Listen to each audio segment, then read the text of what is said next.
just had to love.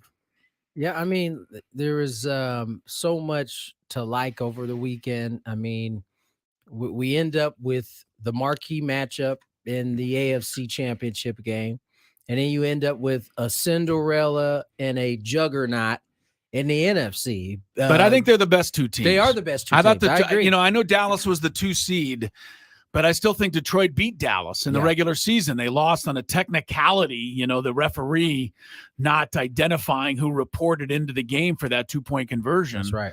Otherwise, Detroit would have had the 2 seed. So, yeah, I think you got the best teams. The Chiefs, Patrick Mahomes, this guy's unreal. I thought it was a little ridiculous that they kept saying, well, he's never won a road playoff game. The reason was he's never played a road playoff game. Now he's played one, and, of course, he won it. This guy's on his way to being the greatest quarterback of all time. I know he's got a long way to go to catch Tom Brady for championships, but consider this. Every year that he's been in the league, he's been at least in the AFC Championship game every single year, and he had to play at a high level to beat Josh Allen yesterday because Josh Allen played at a high level. Yeah, so this can't be one of the games where you say Josh Allen cost this ball club. No. And so it's a different argument than Josh Allen has to finally get over the hump in order to elevate himself from a personal standpoint. But he certainly did his part to get this team. If Buffalo wins that game today, we're talking about how well Josh Allen played and what he did in order to get his team over the hump. As it turned out, and it's typical when these two teams get together, the team with the ball last ends up winning the game. And the Bills had a chance, but the field goal, the win, certainly played a factor. And what do you say? Mahomes, seven times since he's been the starter? I think 6 for 6 to the AFC Championship, or 5 for 5 to the AFC Championship. No, he's amazing. I mean, this guy, you got to find a way to beat him. And Lamar Jackson. I mean, I was watching the game. The 2 games this weekend as a Miami guy. You're watching Lamar Jackson, you're watching Josh Allen, you're watching Patrick Mahomes, and you're saying to yourself, well, we're never going to get to the Super Bowl.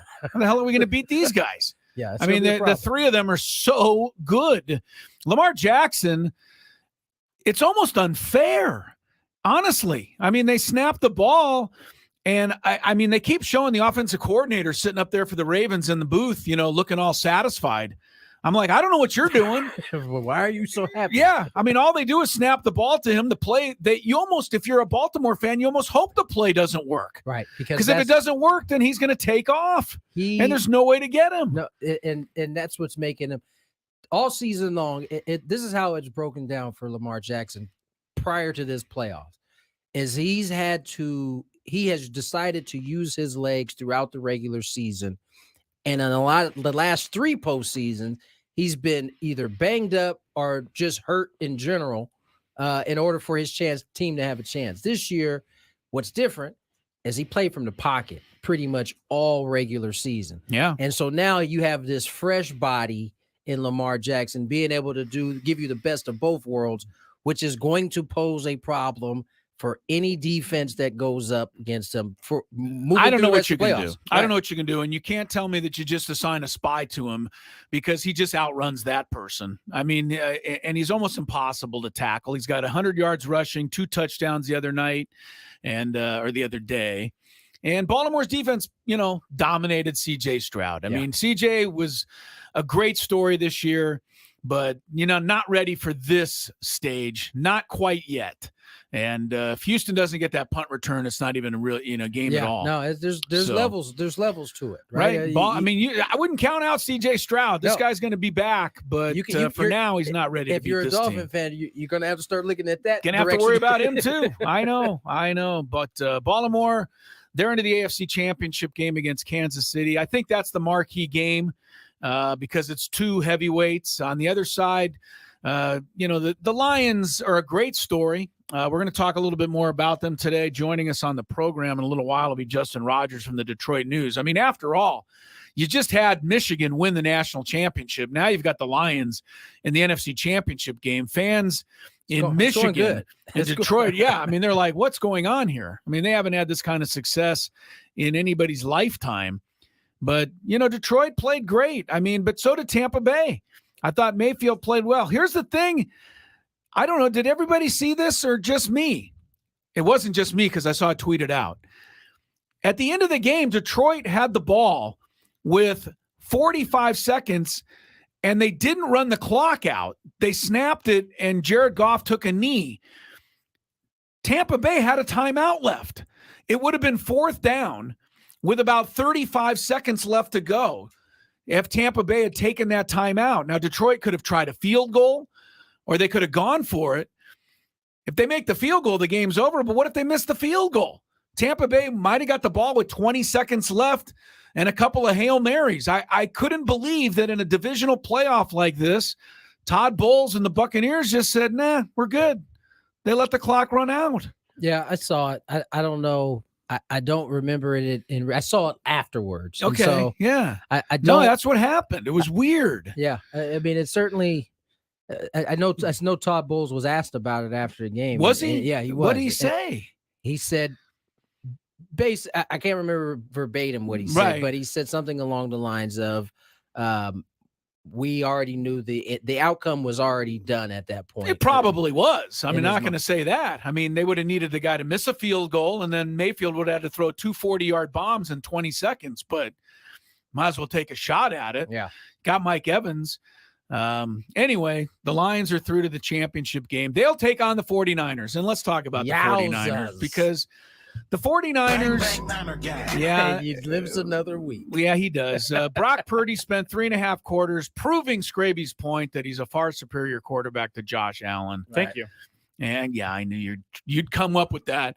But the thing that stuck out to me in this game was the officials, and I don't get why Skraby thinks I'm picking on him. I'm not. He's totally. I'm not picking on you. I'm picking on the NFL.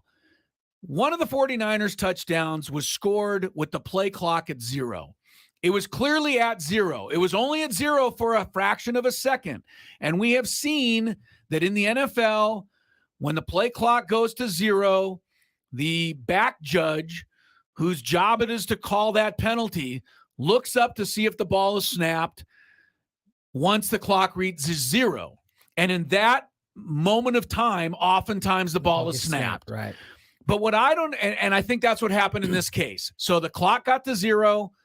The guy looked up, and the 49ers snapped the ball. They ended up scoring a touchdown on that play. Well, here's my thing. In the NFL, everything can be challenged. Everything now is looked at on instant replay.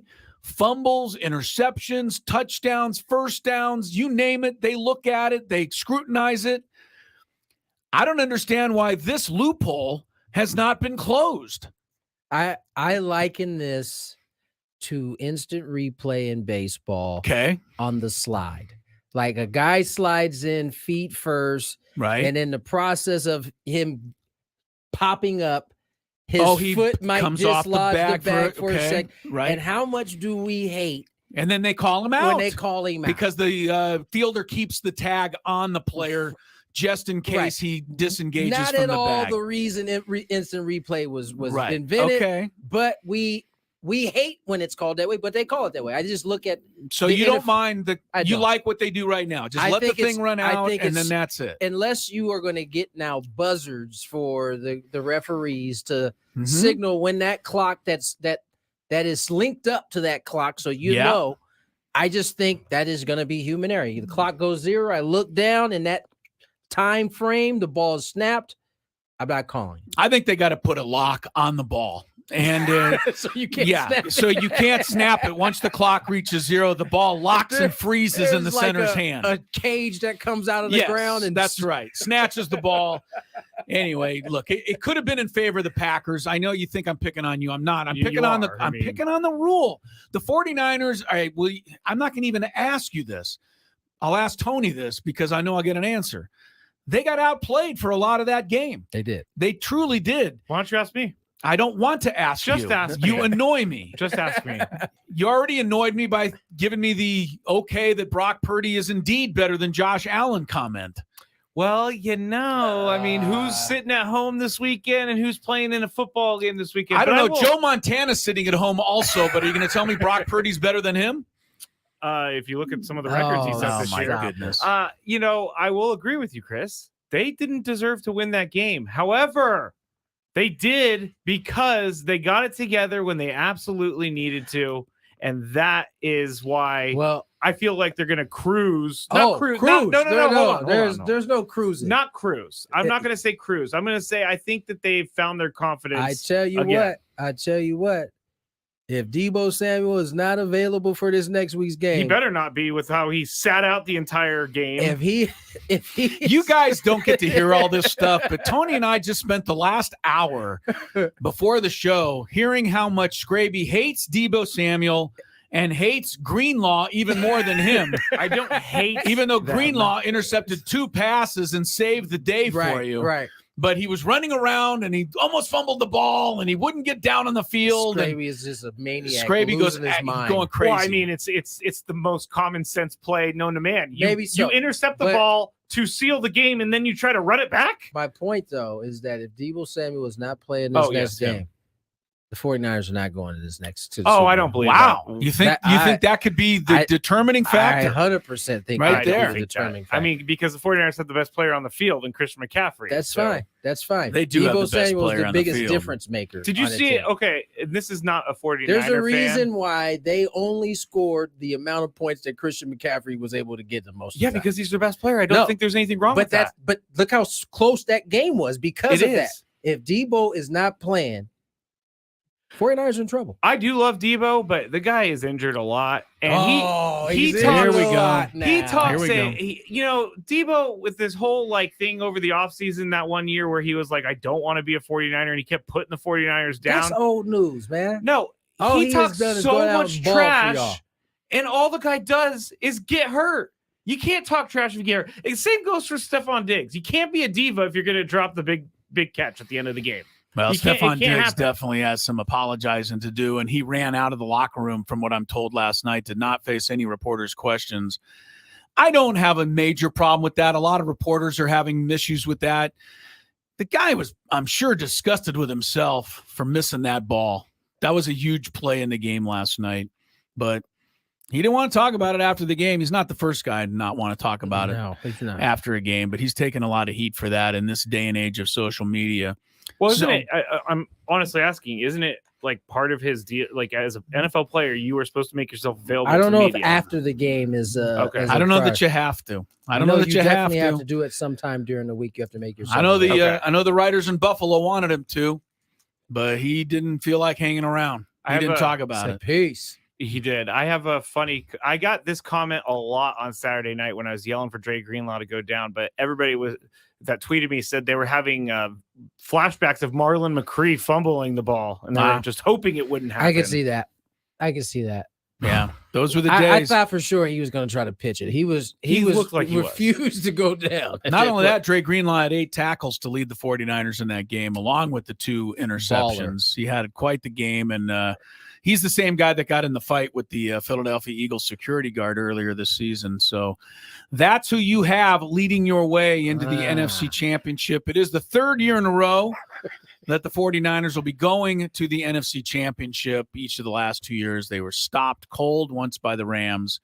Last year by the Eagles. We'll see if Brock Purdy can make it out of the first quarter this time with his shoulder and elbow intact. Because unfortunately, that was not the case last year, and it turned into a lousy NFC Championship game because of it. Christian McCaffrey ended up having to play quarterback. He was warming up because the 49ers were ill prepared.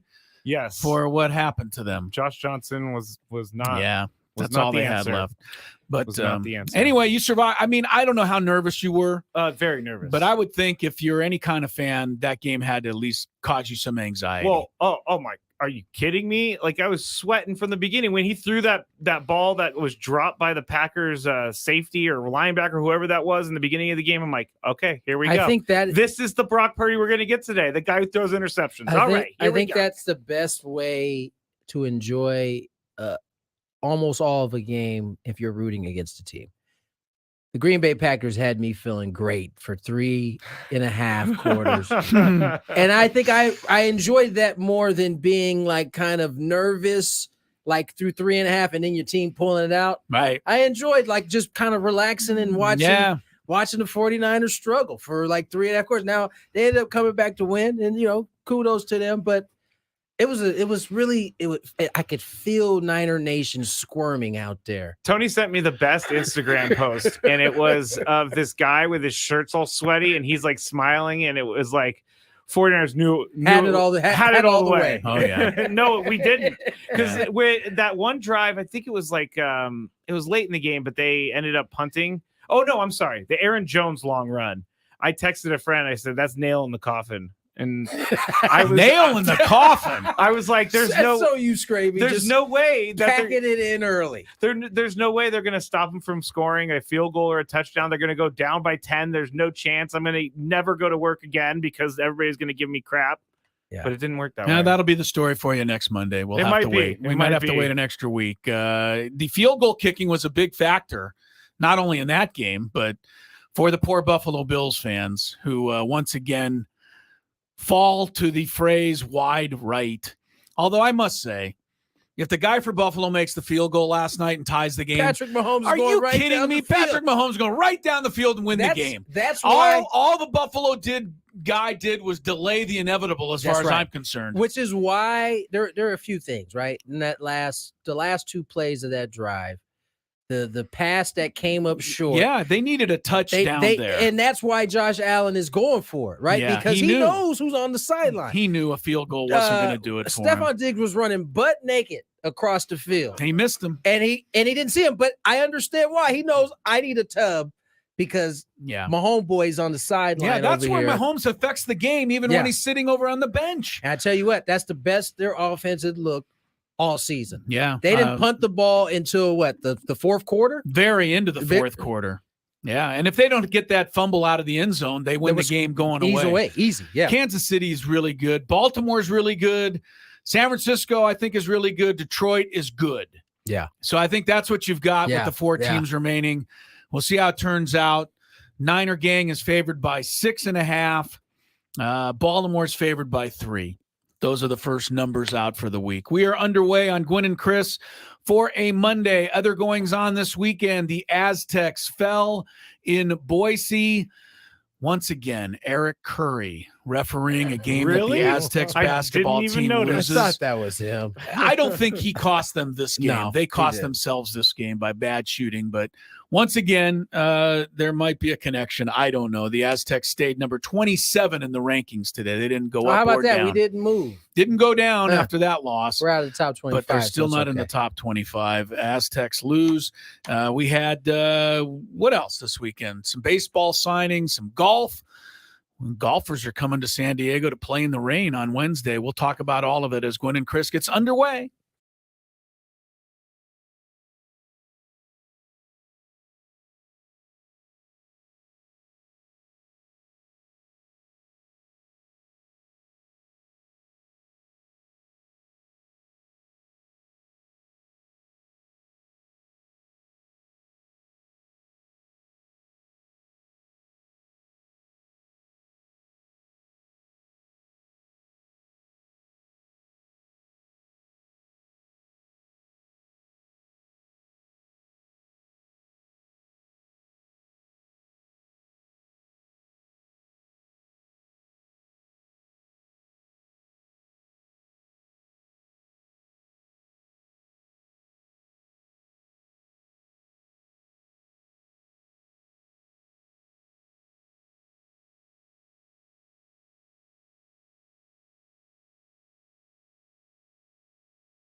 At some point in today's show, we got some Aztec tickets to give away.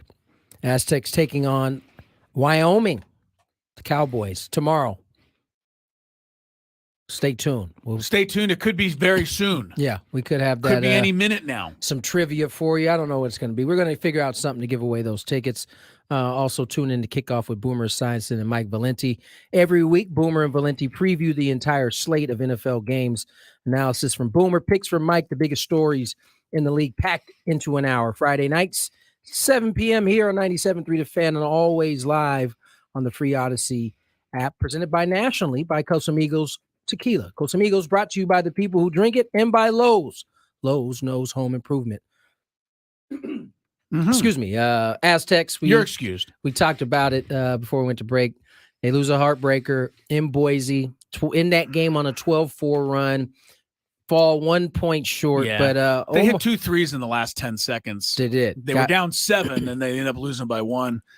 They didn't shoot. No, they shot terrible. They were 4 of 22 before they hit those last 2 3-pointers. But you can't do better than 4 of 22 if you're going to upset a good team on the road.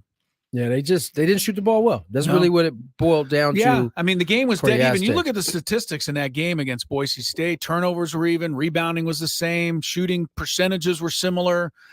I mean, everything was pretty close except for the 3-point shooting. And the funny thing is the Aztecs played it right. They let the guy on Boise State, who's their worst 3-point shooter, they let him shoot. And instead of going 4 for 19, which he was on the season, he went 3 for 3. Yeah, Omar Stanley. He killed him. His 17 points really was the deciding factor. And he's like their game. Fourth option on offense. So you gotta every good defense, you try to take away the other team's best. The Aztecs did that, but they got beat by, the other guy. And Boise State took Ledee away. Ledee only had 13. Yeah. He didn't do much. And he only had 9 shots too in that game. And if you look at it, this is a way Aztec team would have won in the past in terms of the shot distribution. It was pretty even all the way throughout. What the Aztecs have done well this year is Ledee has pretty much led the way in terms of attempts. That has usually led to more free throws. And that wasn't something Ledee got to the line 7 times, shot 7 free throws, but usually you see them in the teens there, and those are those are good teams. This is something Kellogg said during that game, is that there's 4 teams right now that are ranked highly enough that can get in. By the time this season's over, there's going to be 5. At least 5. At least it could be 6 if you include Nevada.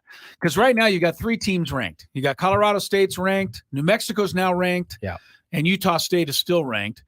The Aztecs and Boise State are just outside of the rankings. And then there's Nevada, which is 15-3 or something. I mean, these teams are all really good. The one thing that I saw some people on Twitter and, message boards and saying, the Aztecs can't win these tight games on the road. They got to figure out a way to win. They won at Gonzaga. They can win on the road. Yeah. They just didn't on Saturday. It's all right. I mean, I told you these teams they're playing are real good, and they've got, after they play Wyoming tomorrow night and the old don't look past them, because Wyoming won a big game over the weekend. I think they beat Nevada. But once you play Wyoming, you're going to have to play Colorado State and Utah State back to back. It doesn't get easy. Not going to get easier. No, it's going to get tough. I told you they're going to lose 4 or 5 games in this conference, and it's going to be okay because they're going to still end up with a great seed, 6 or 7 or wherever they are in the NCAA tournament. Yeah. I was disappointed, but I'm not going to throw up my hands. No, they're back in action tomorrow, as we said, against the Wyoming Cowboys. They get this one at Viejas, so they're looking to get back to some of their winning ways. Congratulations to the Machado family. I saw Manny release that he's expecting, him and his wife are expecting his first child. So how about that? The Machados are expanding, it sounds like. Yes, and oftentimes fatherhood allows people to mature a little bit. Not to say the Manny's immature, but it has an effect on most men for sure. The first effect it has is you don't get any sleep. For you won't 9 months. You won't be very well rested. That is just kind of how it goes. That's the first issue there. All right, let's slide away Well, let's give the tickets away. Oh, we're gonna do it now? Yeah, I'm ready. All right. I'm gonna. For those that are just tuned in and you're on time today, I got good news. We're gonna give the tickets away right now. Wyoming, San Diego State basketball tomorrow night, Viejas Arena. I believe it's a 6:00 start tomorrow night, so you're aware. Wyoming last made the Sweet 16 in 1987. That's before your guys' time. No, it's 2. That was, yeah, fine. You guys were just coming up. 1987, Wyoming was a 12 seed in the NCAA tournament. They upset Virginia, and then they upset UCLA. Who was the player that led them to those 2 victories? It was a clear one-guy superstar. His name is hanging in the rafters in Laramie. Who was the hero for Wyoming when they made their last run to the Sweet 16 many, many years ago? First person who can name that player will get a couple of tickets to see Wyoming play the Aztecs. Tomorrow night, 833-288-0973 is the number to call in. Do not call in and ask Skraby what the question is. He gets angry when you do that. Don't worry, all you people that called in before you even knew what the question was. You're not getting on. You're not in the running. So, I mean, I don't want to seem like a stickler for the rules, but I've told everybody many I times. don't want to seem like a stickler. I have told everybody many times, if you call as soon as you hear Chris say we're giving away tickets, you will not win those tickets. He is a stickler. I'm Whether he was, diabolical. I know he doesn't want to be one, but he is one, ladies and gentlemen. All right, let's get to break. When we come back, the kneecap cannibal and his Lions are into the NFC Championship. We'll talk to Justin Rogers of the Detroit News when we return. More Gwynn and Chris on the way.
Sal out there, Salvador, he knew that the Wyoming Star back in the 1987 NCAA men's basketball tournament was the famous Fennis Dembo. Yeah, if you ever heard the name, you'd never forget it. He was on the cover of Sports Illustrated. He led the tournament in scoring that year at 28 points per game, had his number retired at Wyoming as well. He went on to the NBA where he was on the roster of the 1989 NBA champion Detroit Pistons. Fennis Dembo. Quite a name, right? I'm on his page right now. You know what his nicknames were? Fennis, I would think. No, that's his name. That's his name, huh? Electric Man. Yeah. Fabulous. Okay. Dazzling Dude. Wow. And then Buck for some reason. All corny. One of those guys that just had one hot moment in time. Dude, is that what you said? That was one that's listed on the basketball reference page. Dazzling Dude. Fennis Dembo was the guy, and Sal got the answer. He'll go see Wyoming play San Diego State tomorrow night. Welcome back to Gwynn and Chris. 2:39 is the time. Chris Ello, Tony Gwynn Jr., Matt Skraby. Don't need to tell all you out there that it is pouring and has been all day long here in San Diego. The roads. Wow, it is raining really hard. This is being cool here on the Entercom Empire. So if you're sitting out there, What? That actually applies today. that's an all-time For classic. the one of the few times that actually applies. There's flooding everywhere. If you have to get somewhere, you absolutely have to. I would leave early because a lot of roads are closed. Obviously, be careful. Take your time. And it rains like this in San Diego, the whole town comes to a standstill. But Gwynn and Chris, we forge on, and Tony and Skraby got here. Did you guys have difficulties? Yes. From the North County? Yes, it was a lot of hydroplaning going on. A little hydroplaning, yeah. Yeah, it's nasty scary. out there. Yeah. So be It careful. took me an hour and 15 minutes. You So, did. Yeah. Okay. You know, it's that darn Via de la Valle exit that gets me every time. Gets you. No matter what. It doesn't matter what's going on in life. You're slamming things over No, there? I did. Oh, that was I was I'm not being hitting him. Things. Yes. I was being him. Man, I have ever since this daily gripe happened on the Skraby show, I have been like angry released about your everything inner anger that we get all the time. all the time. Justin Rogers from the Detroit News. Due to join us shortly, we have become Lions fans on this show. Yes, we have. All three of us, I believe, are rooting heartily for the underdog Lions. I think it's cute the Lions this made it. Sunday. I think it's cute. Oh, Listen to here him. we go. Listen to him just kind Are of. you feeling good about yourself, Scrape? You feeling good about your squad after they eke that one out? Oh, he's getting Justin on the phone. Yeah. So. No, he's already bad mouthing the Lions. He is. He's like, they're just a fun little story. This is a He quote tries from. to play the humble card, This but is he's really not. No, he can't do that. He's not. He can't play the humble card. His We'll quote from have to earlier talk about that today. later. His quote from earlier today was, "The Lions are a cute story, but the 49ers have been there for the last 5 years, and this is just business. It's another business trip for us." Exactly I didn't what ask he for you said. guys to say that while the guest was on hold. That's what you're heading into, Justin Rogers of the Detroit News. We appreciate you joining our program. Chris Ello, Tony Gwynn here. And Justin, thanks for joining us out in San Diego. I don't even know how to ask. Are things in Detroit? How do you kind of couch everything that's gone on? I mean, the Wolverines win the national championship. Now the Lions are doing things that haven't happened in many people's lifetimes. Hey, look, this is a great sports town. It has had a lot of down years with all four pro sports teams being in the dumps for quite a while. So they are reveling in the moment, if you will.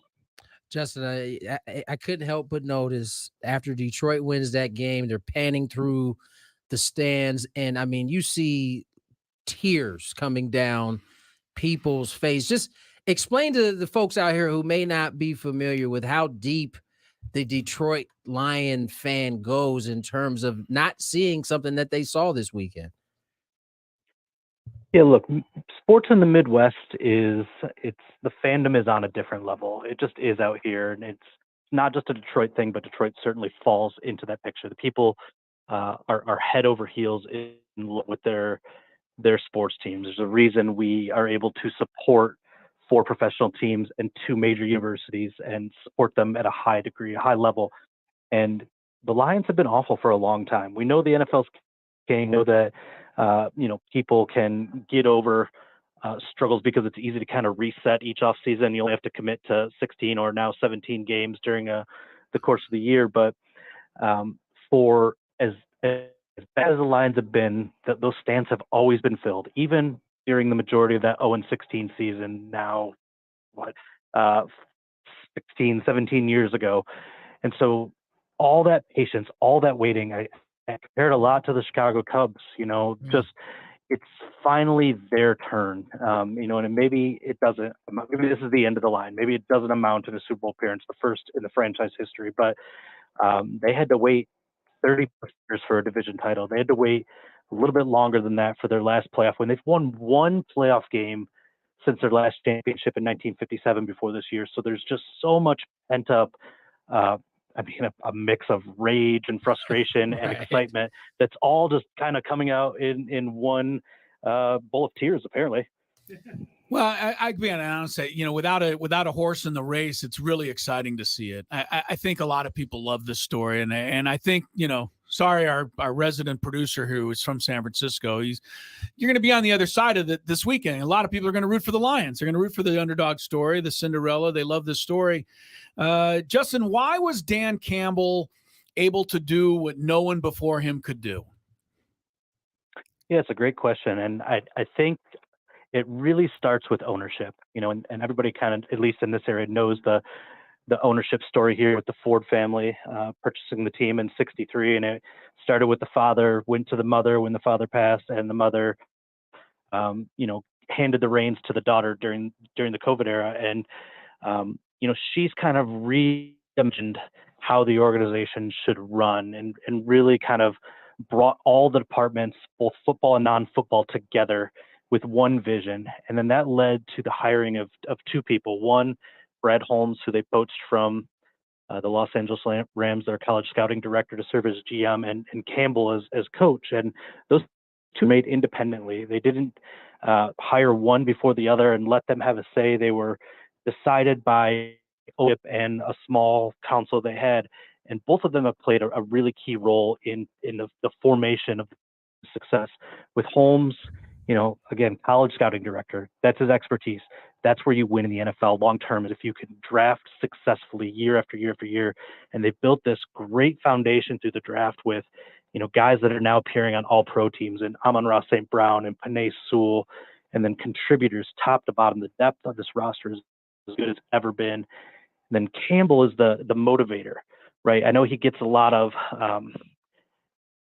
play for his sound bites, and some of them can be corny, and but I think Hard Knocks really gave people this view into the window of how consistently he can tap into the emotion of the guys. And look, he's savvy too. He knows his football. He knows his X's and O's. He's put good people around him. They built a staff full of former players that connect with a different level with the roster as it currently is, because they've been there and they speak from a point of experience. And so the whole thing is just kind of come together with talent, with motivation, with character. And it really has been, something kind of storybook and magical to it. Justin Rogers joins us here, Detroit News. And Justin, all that's tied up in a nice bow with Goff.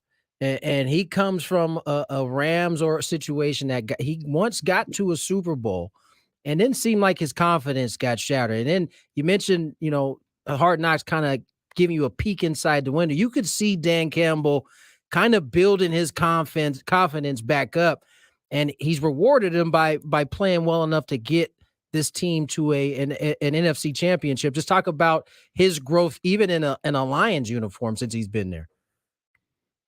Yeah, imagine just try putting yourself in Goff's shoes, right? Number one pick, you get 2 Pro Bowls, you lead your team to the Bowl, and you play through an injury in the playoffs, and they unceremoniously dump you for a much older quarterback, maybe a quarterback with better arm talent, but a guy that hasn't accomplished that kind of team success, and it's got back injuries, and it's just, to me, it's the equivalent of being dumped by a long-term girlfriend.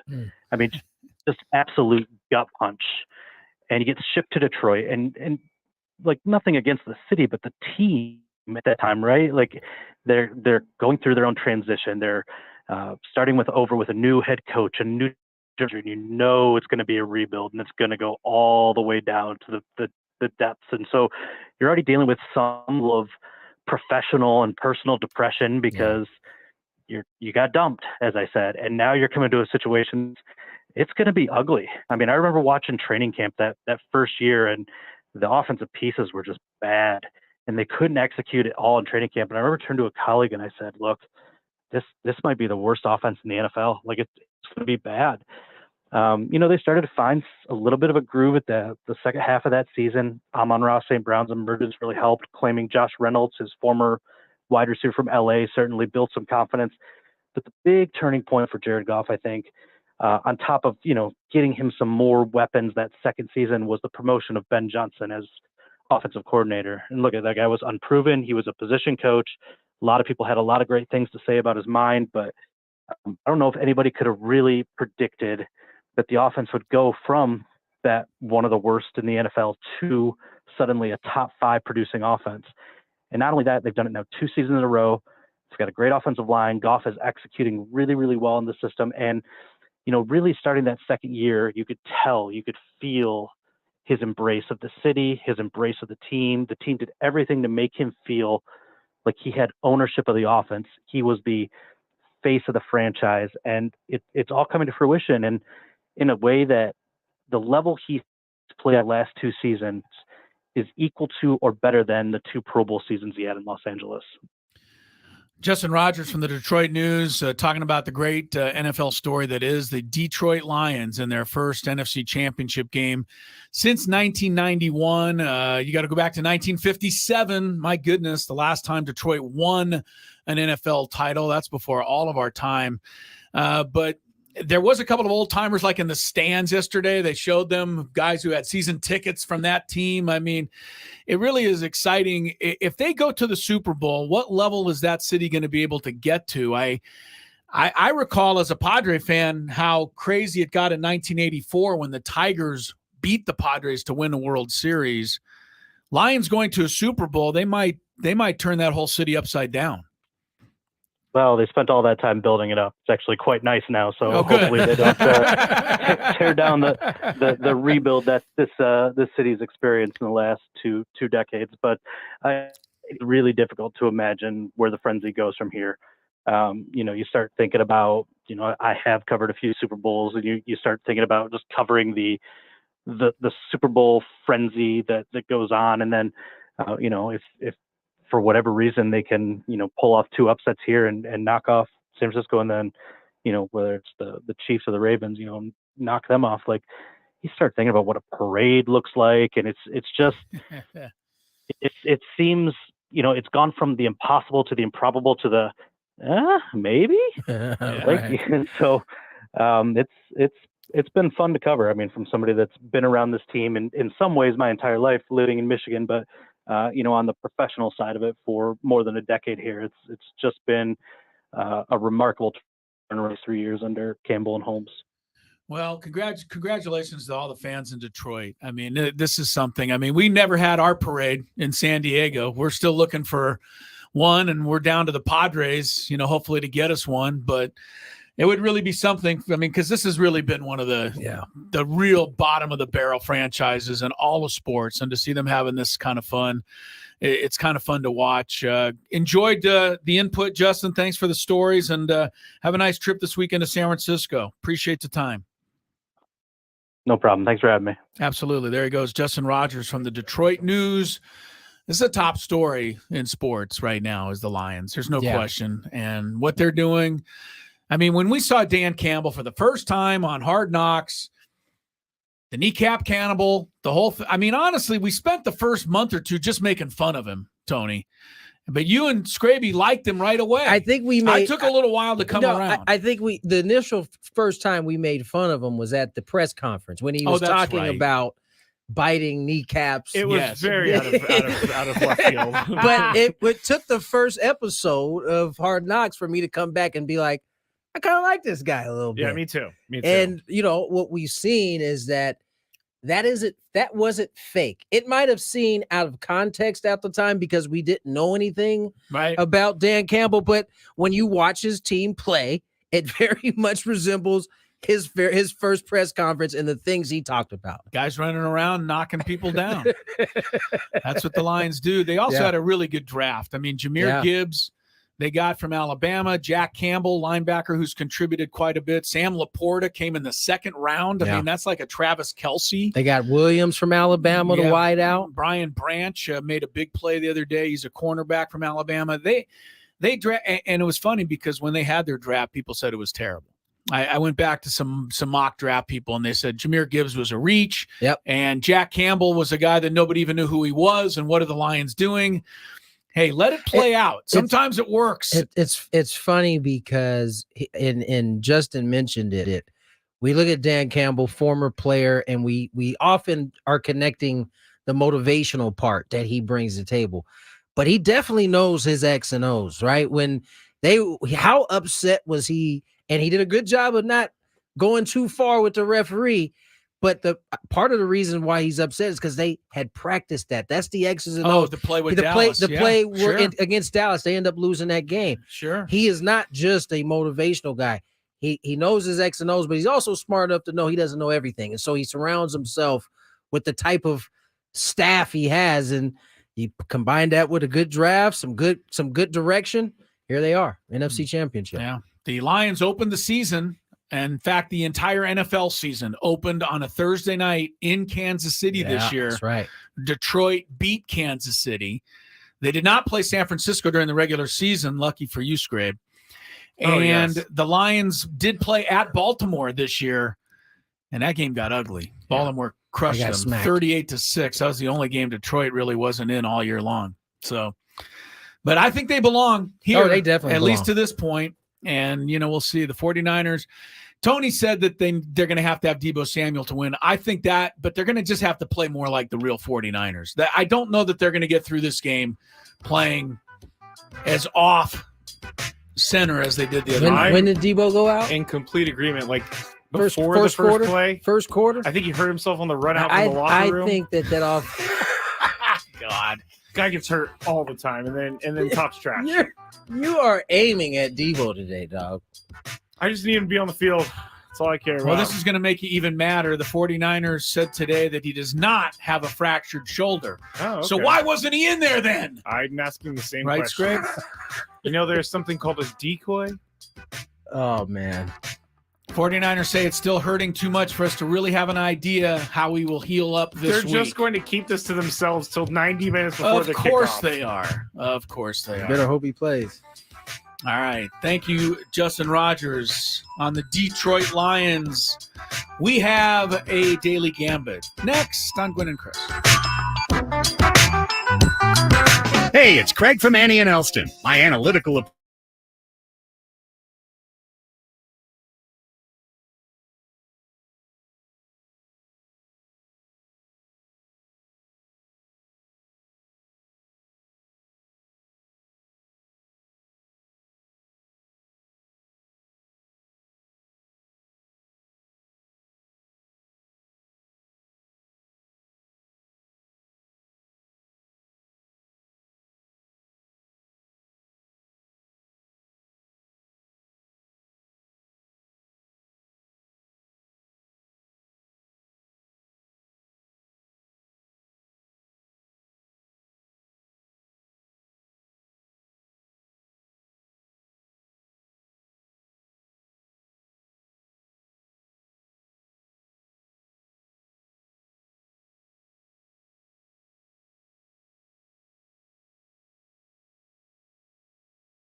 Into the 3 o'clock hour we go. Tony Gwynn Jr., Chris LIVE, Matt Skraby have a daily gambit ready for you here shortly. I don't think I did that well this weekend after having such a good, week of gambling. I think it all came crashing down. I don't know. You went 4-0 on your NFL picks. I did go 4-0 on my one. NFL picks. Yes, you sir. You didn't miss one, so you're still the man. Skraby and I still have to beat the man to be the man. Yeah, that's right. Right now, you're the man. Skraby knows nothing about that. I was just gonna say I'm very well versed in not beating the man. Daily Gambit, as I said, coming your way. I don't know if you guys remember the play the Buffalo tried the fake punt in the fourth quarter with yes. Damar Hamlin. With Damar Hamlin carried of all people. Yeah. So I heard that there was only 10 guys on the field, which is why they called for the fake punt. Then, they never showed a replay of that. And it got me to thinking that maybe there wasn't 10 guys on the field and they were trying to cover up for, I believe it was Feely, who was the one who brought it to everybody's attention. Jay Feely. Podcaster. But then I went back and looked, and there was 10 guys on the field. They caught him in a disadvantage, and they still stopped the play. Isn't that a penalty though? I thought No, you can't have less than 11 guys. You can't have more. No, than I know 11. that, but Yeah, I don't think there's a thought we talked penalty. about It's this. just your disadvantage. You got one less guy that is on the field compared to the other team. But it didn't matter anyway because they're able to stop that punt. Well, there's a big deal on Bill Barnwell. If you pay for it, you can read this. Sorry. I know people want to love when I bring this up. But apparently that fake punt was called from the sideline before they ever went out there. Yeah. And so they called for it before they knew the Chiefs had 10 men on the field.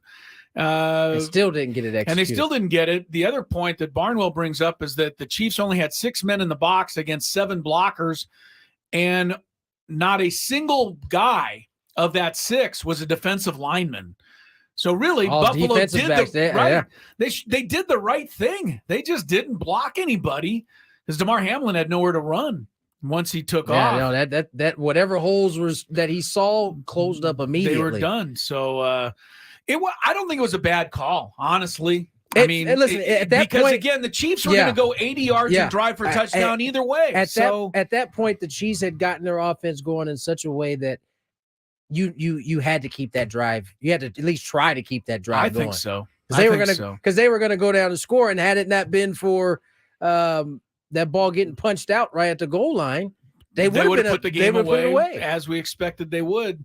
And really, it's just one of those crazy things that as Bill Barnwell points out in this article, the Chiefs blew the play. They didn't even think. They obviously weren't thinking about a fake because they had no defensive linemen on the field, and they had only 10 men. Guys, right. This could have cost them a trip to the championship game, and it turned out working out in their favor. Perfect. That just goes to show how things break sometimes. Yep, no doubt about it. All right, let's go ahead and jump to our daily gambit. Do you like money? I think about money a lot. Do you like money without doing anything? Winning. Do you want to make money while watching sports? I think Washington is immortal luck. Washington! Woohoo! If you answered yes, this is your segment. Just don't blame us when you lose. Nothing is ever your fault. It's your game. Take it. Gwynn and Chris go through the top bets of the day in The Daily Gambit on 97.3 The Fan.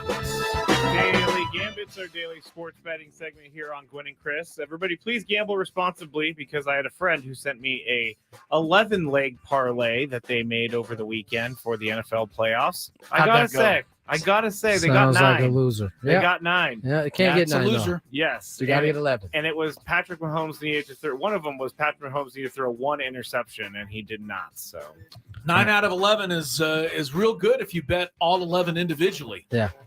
Not good on a parlay. No. I was actually impressed. Though. Loser. 9 legs of an 11 leg is pretty You good. shouldn't be impressed with the loss. That's great. I saw Ace Ventura, Pet Detective, clip or two this weekend. Okay. Here's what I have to say about the parlay. Sir. Thank you. I thought you were going to say, do not go in there. That's my favorite line of that movie. And if you know what I'm talking about, you know what I'm talking about. Woo! Yeah, that line, that resonates with me. When I was younger, those movies came out. Were those kind of risque for maybe 8, 9-year-olds? For a 9-year-old, maybe so. Yeah, maybe so. All For right. a 9-year-old. No wonder I don't remember watching it many times. Where were your parents? Keep an eye on you. I watched it at another kid's house.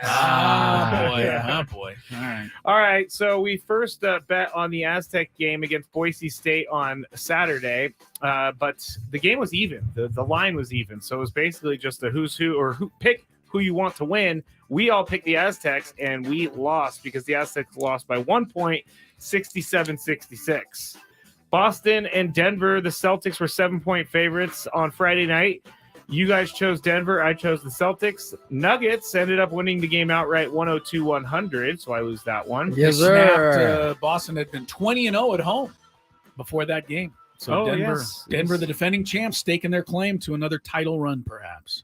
Wide receiver of the Texans, Nico Collins, over under 77.5 receiving yards. We all said under, and we were all correct. He had 68, but that was close. Brock Purdy, over under 263.5 passing yards. Chris and I said over. Tony said under, and he was under 252. Hey. Then Patrick Mahomes, over under 29.5 rushing yards. I would like to first say Brutus fan said he would have 40 yards on the dot. He did not. You guys both said over 29.5. I said under, and he had 19 yards rushing. So there you go. Yeah, he really didn't have to like stretch the pocket. He wasn't really pressured all that much. The best play made all night, I thought, was maybe fourth quarter when he was blitzed. 2 guys were in his face. All stepped He up. took a little step to the side, then stepped up and on the run threw a 30-yard dart. And I thought that's why this guy can't be stopped, man. You don't blitz him. Don't play coverage. I don't know what you do. You know what I noticed yesterday for pretty much up until last night when I listened to Patrick Mahomes do like a post-game interview, he just comes off as this young dude that is just really good and like is along for the ride. Yesterday was the first time I felt like I was watching like Tom Brady after, like almost like he knew that it was going to end in the result that it ended the whole time, like never panic. He just seems like he's starting to kind of step into that, like. And this is not a knock on him. This is supposed to happen every year. No, this sounds like a knock. It's not a knock on him. This is like, not to me disrespectful. This is, okay, go ahead. But when you play this many playoff games, you should get more comfortable as you play more, right? That might be true, but he's 13-3. He's played a full. The question isn't shouldn't be you be comfortable. The question is, and I guess the statement should be, not everybody gets to play in this many postseason games and have this much success. Not a lot of guys win any playoff games. He's won 13 already. He's the GOAT in waiting right now. I mean, he just is. He is the GOAT in waiting. So. That's a accurate statement. Well, so here's a dorky part about me. I tuned into Kansas City Sports Talk last night, like just to see what everybody was saying. Number one, some 2 Chiefs fans said that they were America's team now, and the Cowboys were not. Oh boy! Right. The other thing is that Patrick Mahomes is no longer just Patrick Mahomes. He is better than Tom Brady. He's going to get more titles than Tom. I don't know why I became a boss. You just got to be careful with that part. Yeah, they were feeling themselves last night. You got to be careful with that part because you actually have to do it first. So there's a lot of good players and teams out there, and so much can go wrong between now and then. But right? He's certainly in waiting, though, as Chris said. He's going to be the one you have to beat every year, and Baltimore is going to have to beat him if they want to get where they want to go. That's why this matchup is so intriguing. We'll get into that later. Go ahead, Skraby. No, that's it. I don't have any bets, Chris. All right, I got a few for tonight. Wrapping up the college basketball weekend. Kansas got beat by West Virginia over the weekend. Yeah, the Jayhawks have fallen to number 7 in the rankings. Wow, they dropped all the way to 7? 7, a big drop from Kansas. Wow. Yeah, they've lost more games than the Aztecs have, and they're ranked number 7. They're home to Cincinnati tonight. 147 points is the over-under. I'll start. Kansas, so they'll go over. Kansas normally scores 80, 90 points themselves. Of course, the question is whether Cincinnati will get in the 60s, but I'll take over. 147. Tony? Over. Another over there. Tony's been hot. He was 13-6 last week. Skraby and I were both under 500, so it wasn't even competitive. Man, just beating the brakes off you guys. Okay, go over there. Yes, he is the man. We have to guess beat the so. man if we want to be the man. I had Skraby. to look up the Cincinnati Bearcats and what they're doing. They're 13-5. They're not bad.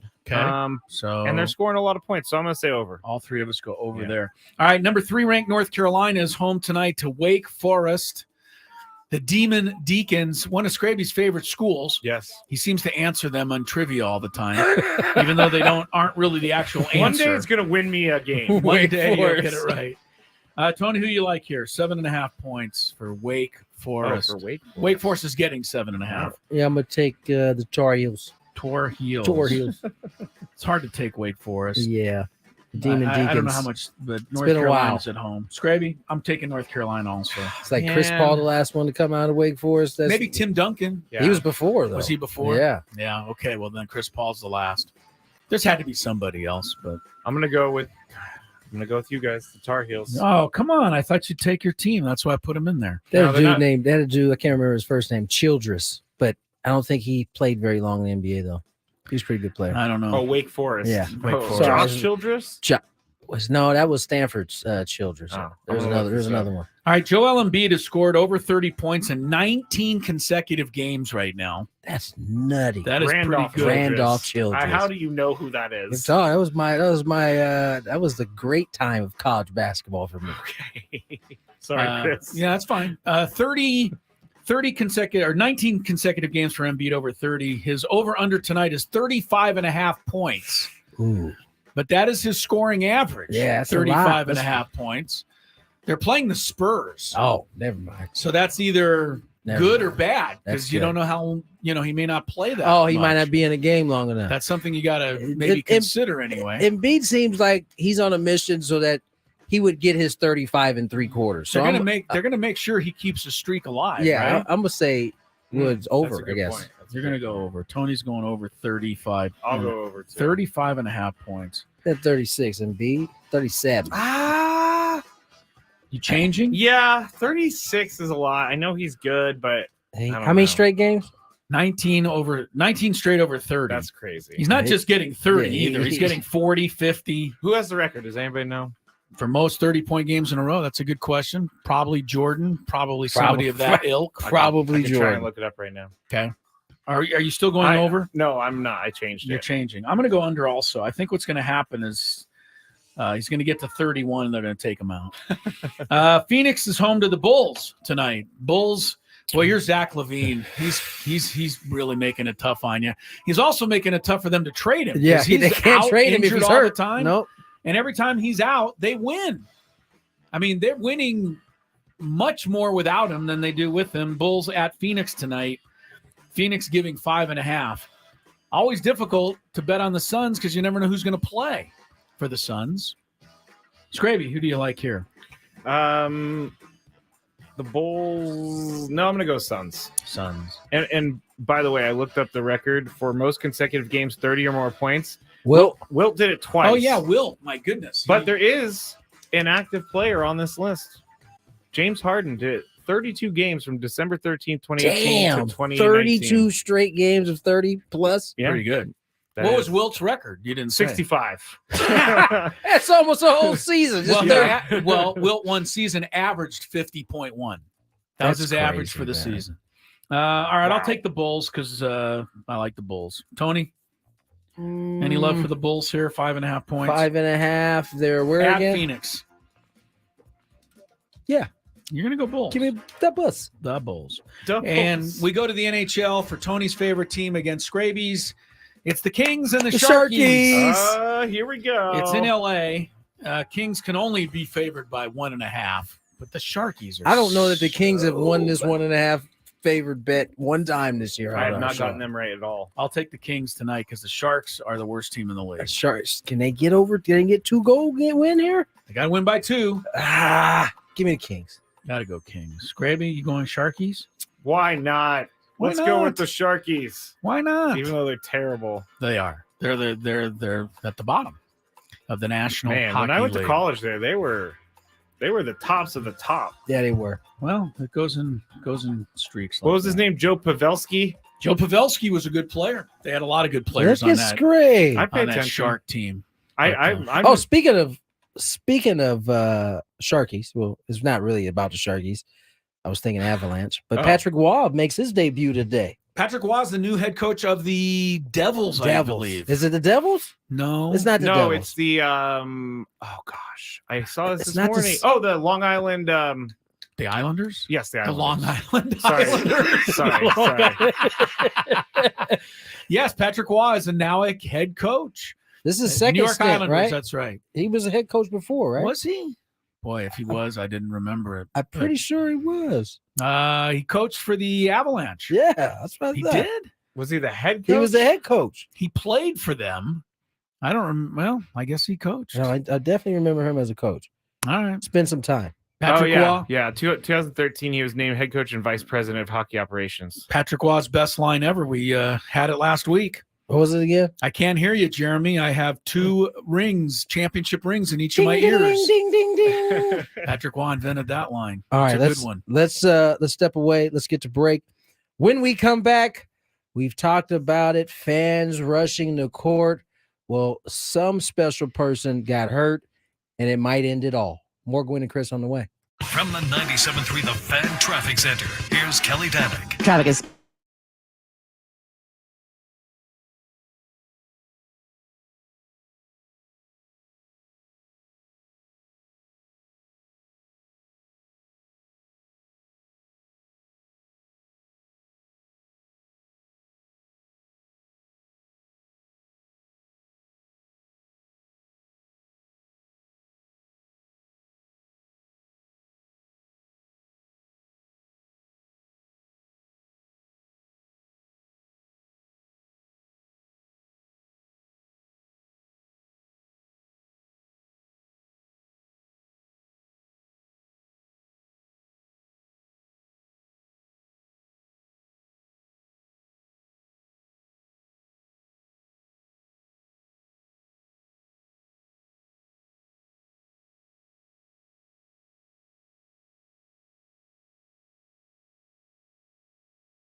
court after basketball games because of Caitlin Clark, the superstar at Iowa. I'll tell you what happened during a minute. Before we get to her, I love that tweet that you just read about all the fans, because Taylor Swift is, whether we like it or not, is in the news, the sports news.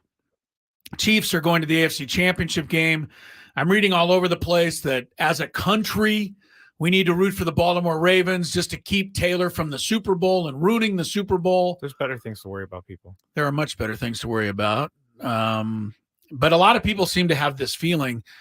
This may change your opinion, though. Yeah, you can almost book it, though. If Travis Kelce does something in the game, they're going to show Taylor next. It's going to happen. Yes. That's her man's.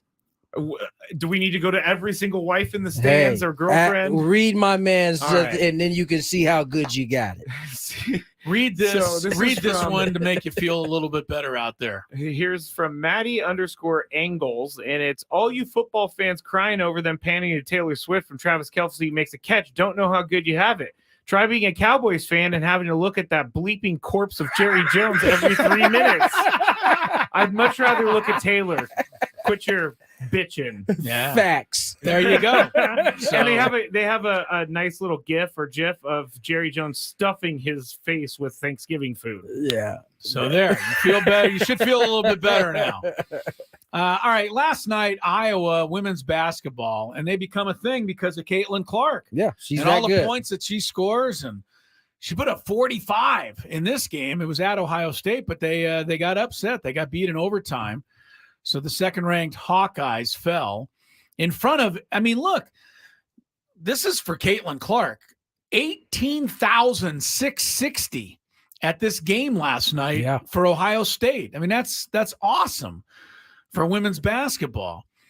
But anyway, when Ohio State won the game, of course, the fans ran out onto the floor, stormed the court, and Caitlin Clark was trying to run off the court, and she got blindsided.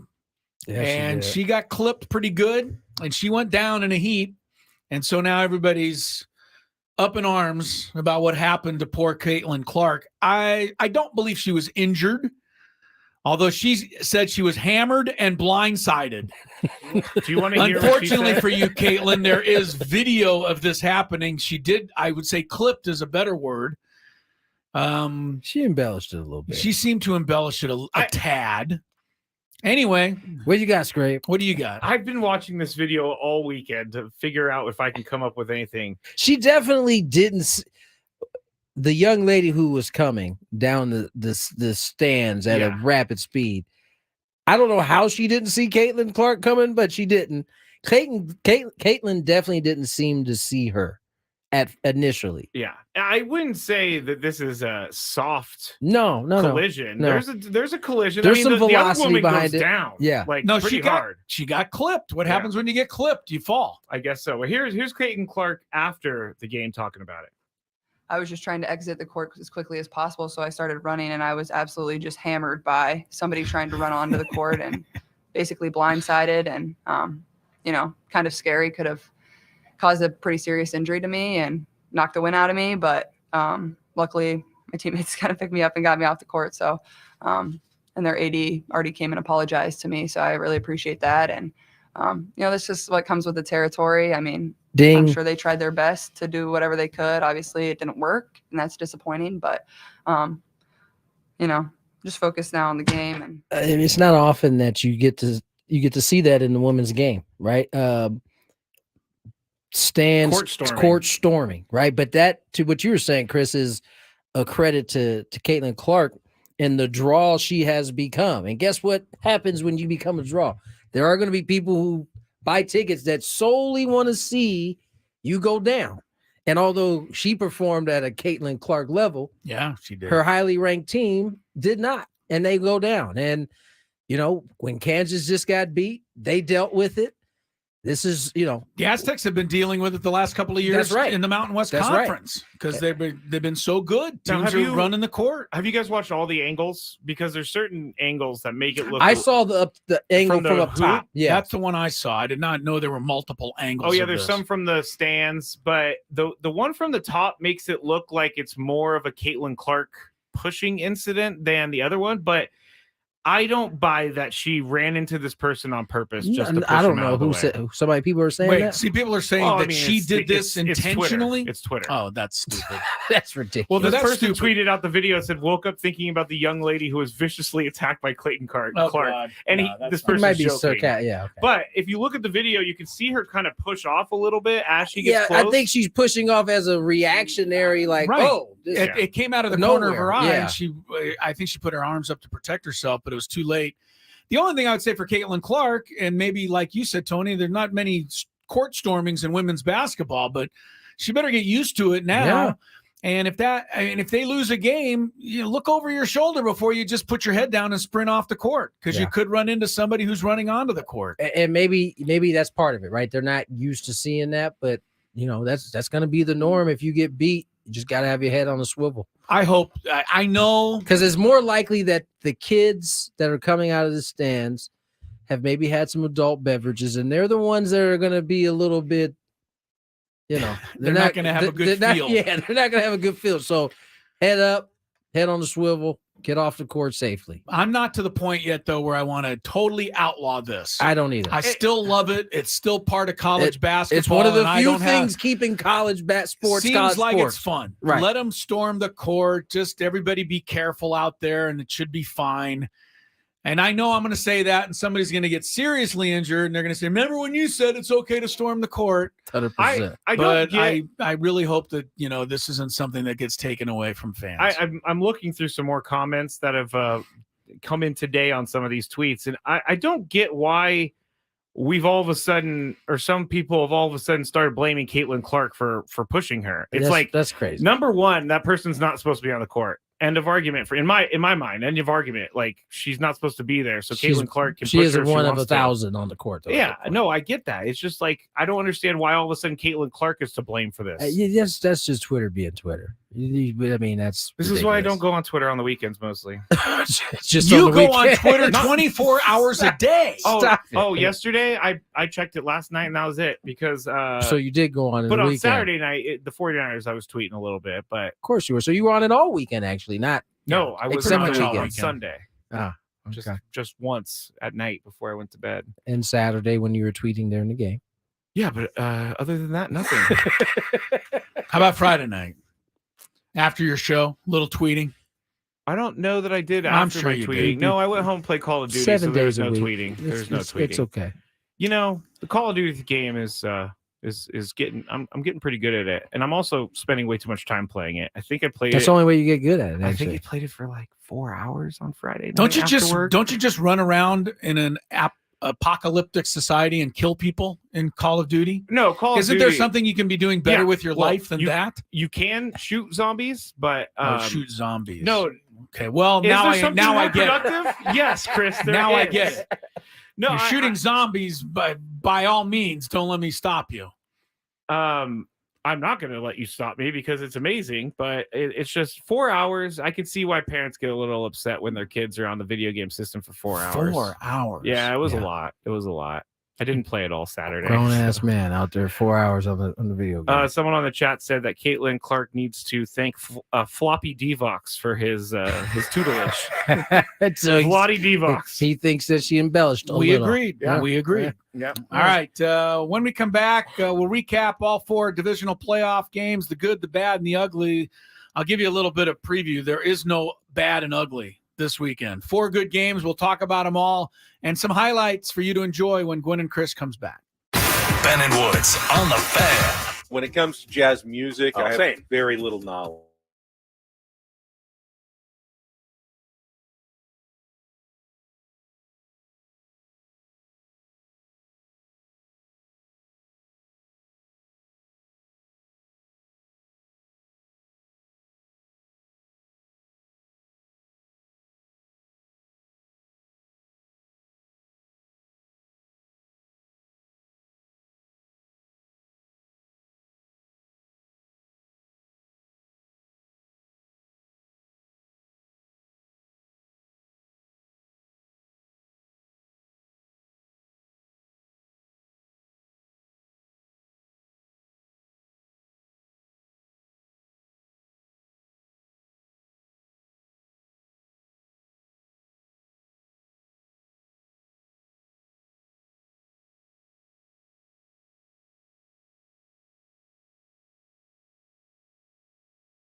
GBU headed your way. Good, bad, ugly. Ain't too much ugly about these 4 games, as Chris mentioned before we went to break. Just greatness across the board. A lot of good stuff we got a chance to see this weekend. I don't think any of it was had to be streamed in order to watch it. No, So actually you didn't have to pay for any of this. This was all cable TV Yes, ready. I've already canceled my subscription to Peacock happily. Peacock gets no Although more I will love. say this, it takes about an hour to cancel your. They make you earn that cancellation now. Yes, they're not to just call. Oh my goodness! You don't have to call anybody. You have to. You got to find the secret windows to get out of that bad boy. It is not easy to cancel Peacock. That's why it's when you think about it. And honestly, about halfway through, you're like, I'm going to keep the son of a gun. That's exactly what they're hoping. Yeah, we're going to make this so complicated that this, and you I'll know do it what? next month. Forget it. I'll do it later. Yeah, and then you There's- forget about it. I'm sure there should be more rules and regulations around canceling stuff because it does seem like they make you jump through a whole lot. You're gonna like I said, you're gonna earn your cancellation. You're gonna get this. You're gonna work for it. Ultimately, all right. GBU. Before we get there, we got traffic. Not yet. So Still don't have traffic. We'll get to the traffic maybe in the middle. Oh, there's a lot going on out there right now. Okay. So, Touche. Chris, I will alert you to traffic when we need to go to it. Okay. I will maybe pay attention to you when you do that. But in the meantime, the good, the bad, and the ugly from the divisional playoff round in the National Football League was all good. I mean, I really tried to find bad, tried to find ugly. Couldn't really find any of it anywhere. So we'll go right into the good. And it starts with Lamar Jackson and the masterful performance he turned in once again. 100 yards rushing, 2 touchdowns. Only needed to throw for $152 because the Baltimore defense shut down C.J. Stroud and the Texans. Baltimore rolls into the AFC Championship game. Lamar with a snap. Quarterback draw up the middle. He's to the 10. 5. Touchdown Ravens! Lamar Jackson and the Ravens regain the lead. It's hard not to think back as it pertains to Lamar on draft day. You know, the Ravens traded back into the first round to get him. And I believe it was Dion who was actually interviewing him, ironically, at the time. And he was basically like, they're going to get a Super Bowl out of me. Well, in order to get this Super Bowl, he's going to have to beat the king at this point in Patrick Mahomes. He can get through this and he gets them a Super Bowl, man. This is I still go back to this offseason with all those teams, at least 15 that needed one, decided even the other 10 who didn't need one right should have got him. They didn't want him. So God, is he good? He's playing some great football. That defense is supporting him in a major way too. I'll be honest. You know, the offensive coordinator for the Ravens, I don't know his name, but they kept showing him up there looking very satisfied. I think the guy's an idiot. Because I would call the quarterback draw at least every other player.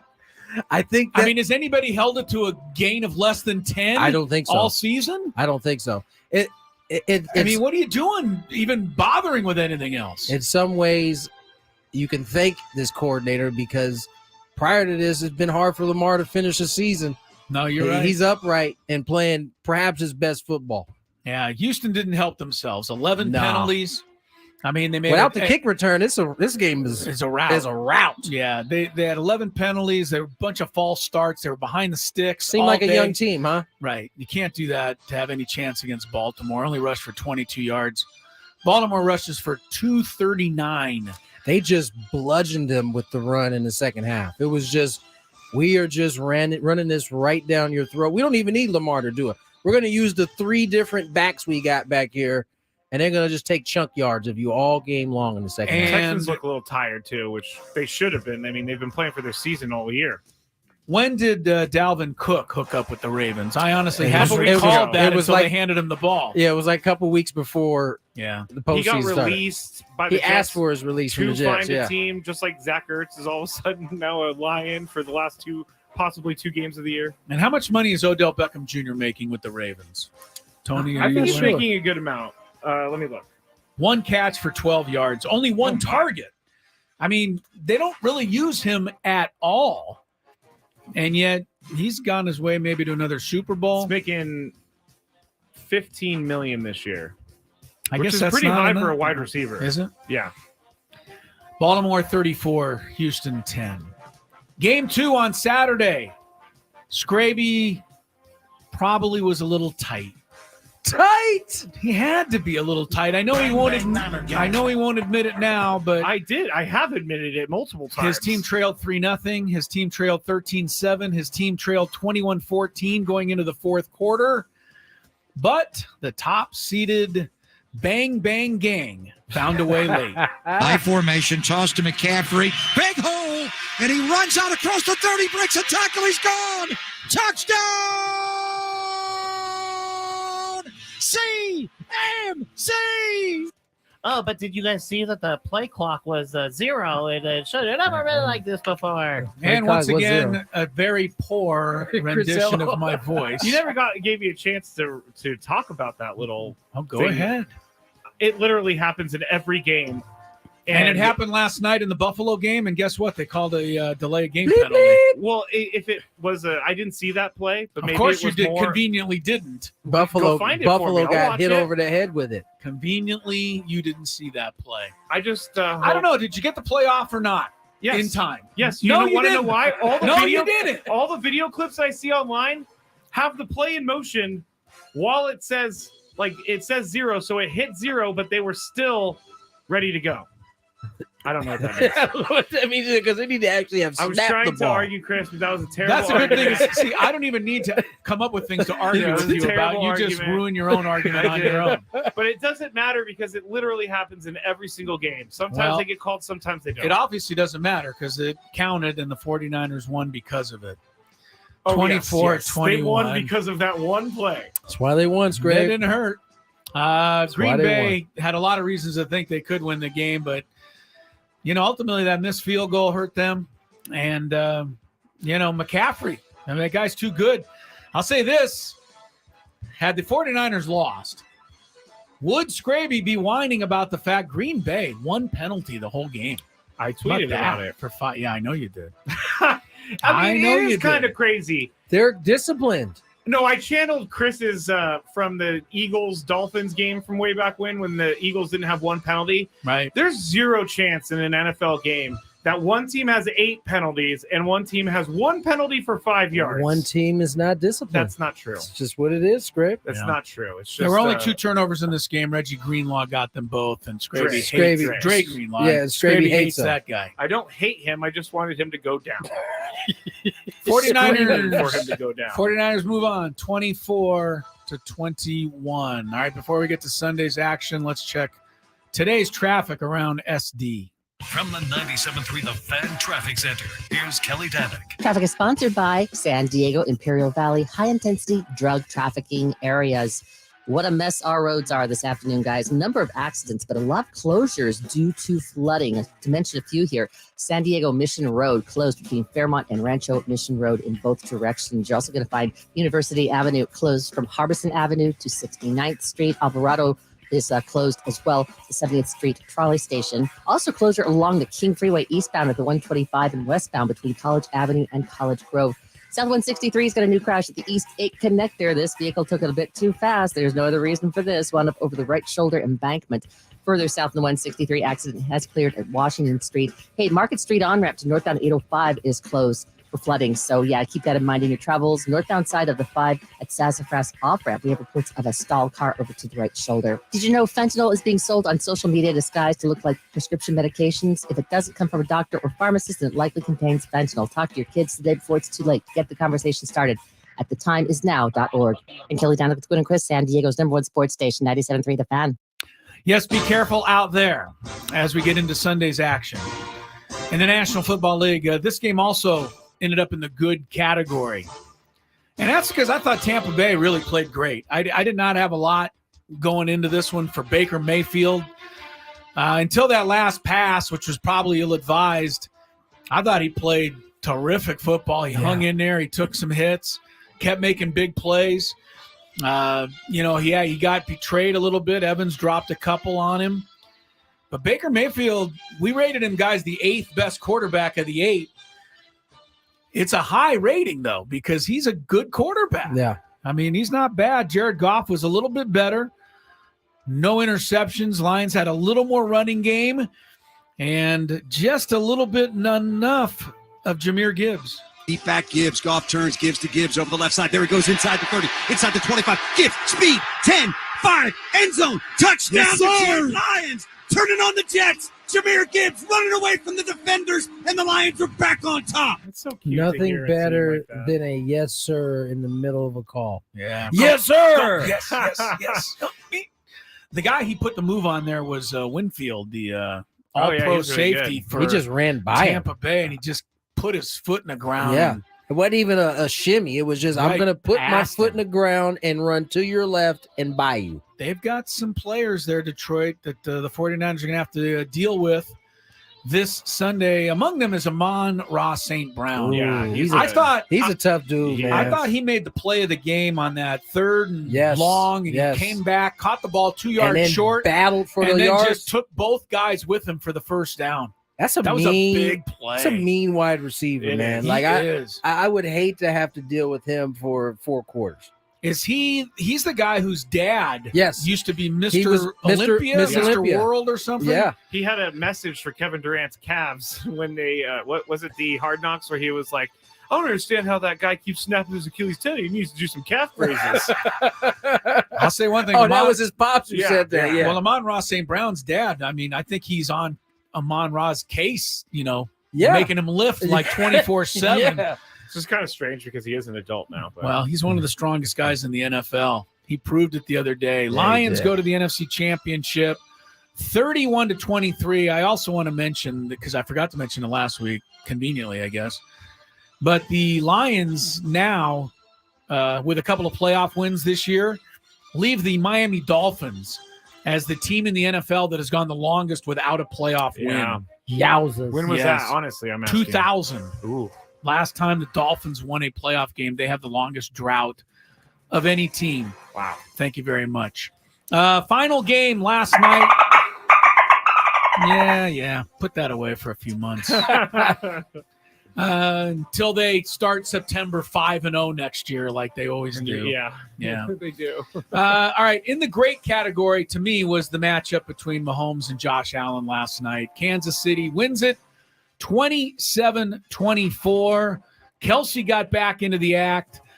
These two quarterbacks, fun to watch. It was just a great, great football game to enjoy.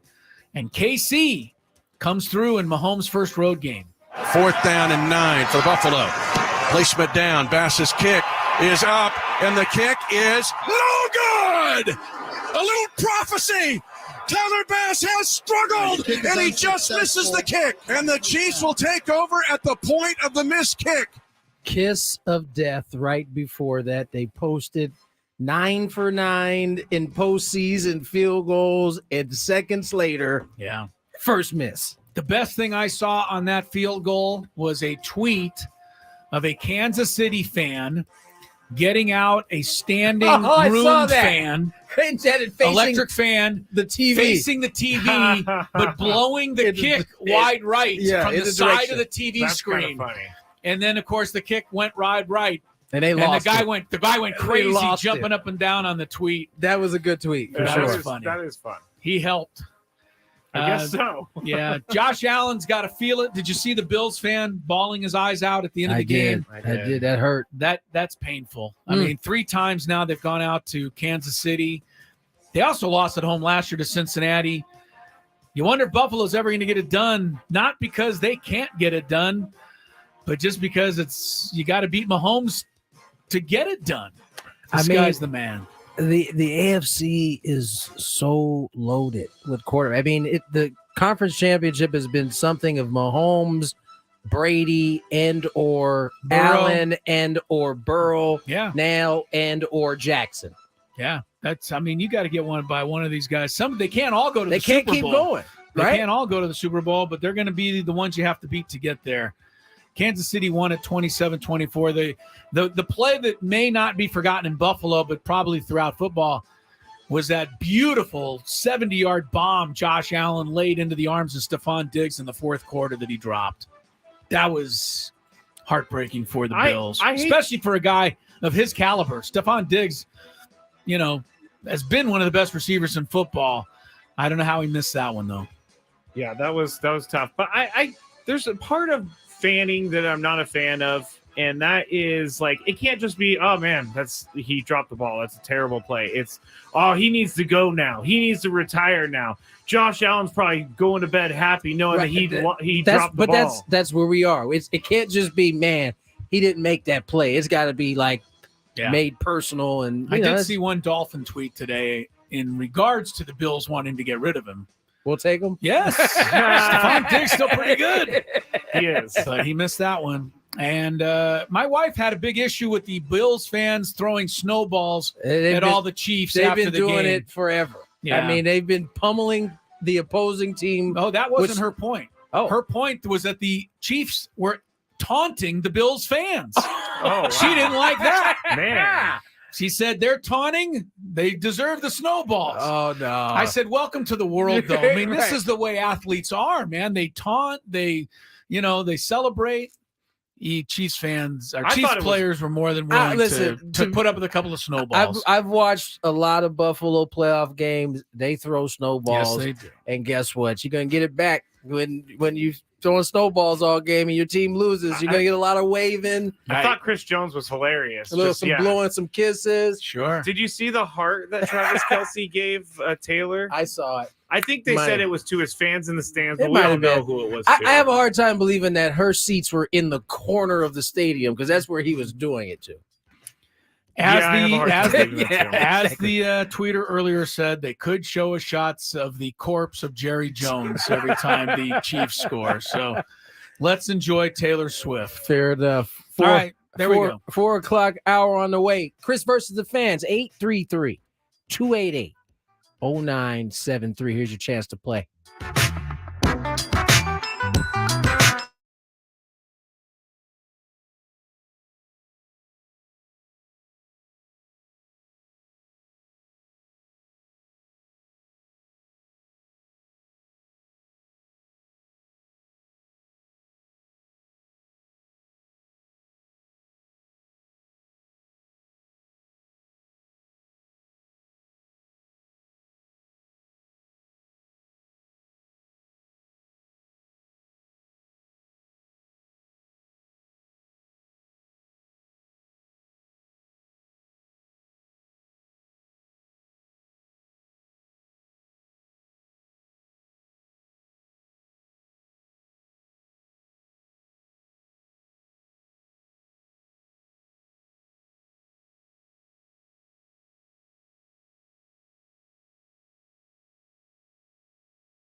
Tony Gwynn Jr., Matt Skraby, Gwynn and Chris kicking off the 4 o'clock hour here on San Diego's #1 sports talk station, 97.3 The Fan. Of course, you can watch the program, not while you're driving, but anywhere else, YouTube, and search for 97.3 The Fan. You'll find the program. We're at it until 6 o'clock tonight, coming up momentarily. Another round of our trivia game, Chris versus the fans. Of course, the championship games are now set. NFL next Sunday. And if you're going to be out and about next Sunday, never fear. Both games will be carried right here on your friendly sports talk station, 97.3 The Fan. The first game, which I think is the marquee game, I keep throwing that out there, waiting for Skraby to be upset with me. Well, it's not the marquee game. The first game is not the marquee game. No, it is. I mean, who wants to see the Lions in the NFC Championship? No one. Exactly. No one. Thank you. Who wants to see the 49ers play the Lions? Lots of people. Marquee game will be first, though, and that is Chiefs-Ravens. Gets underway about 12 o'clock on Sunday. The ratings will drastically dip after that first game. It doesn't matter how many people watch the game, as long Well, as I mean, for right. you, because when the Detroit Lions end up going to the Super Bowl, you're going to be quite salty. I will be. I'm not going to lie, because Lord, please let this happen. I know. Don't pray for that. Please. Third year in a row that the Niners come up short. Oh, boy. Don't That'd be pray for painful. that. Painful, I You know, say. like Chris said earlier, this is just another game for the 49ers. It's, 4 out of the last 5 years. There's no way that you can convince anybody that this is just another game for the 49ers. I'm pretty sure it's as big as a preseason game to them. Yeah. They've been here so many times. It's just You're like, on okay, a roll right now. we just got to play this NFC Championship. Hopefully we win this time. Yeah, what a pain in the butt. Lions, by the way, have added to their roster for this game. I don't really understand how this works. Veteran tight end, former Pro Bowler Zach Ertz has agreed to a contract with the Lions. Does football just not have any rules as far as when you can add guys to the roster? Apparently not. I mean, Apparently in baseball, not. you have to be on the roster usually by September 1st to play in the playoffs. Right. They want you to at least be part of the team. But apparently, Zach Ertz can just show up and play. I mean, he's signing. He's got. Yeah, I don't think he'd be signing just to sit there. I know he's going to practice. He's on the practice squad right now, but you can bet assured that if he gets healthy enough or they get him in line, he will play in this next Even game. more painful when he catches the game winner from Jared I also Goff. think it's very cute when teams go out and sign guys like near the end of their season, like this guy's going to help us get over the edge. He might, Scrape. Okay. It will be Zach so. Ertz was great in Arizona this year. I really hope that just because you're talking the way you were talking, that it ends up happening. Well, I have to talk this way, or else people are going to just attack me every 5 seconds. My guard is up. Well, it should be up. Deebo Samuel, Skraby's favorite player, is questionable for the championship game. He All does not hopes- have a fracture in his shoulder, but all hopes rest on Deebo. Kyle Shanahan says he's still hurting too much for us really to have an idea of how he'll heal up. I think Skraby's right, though.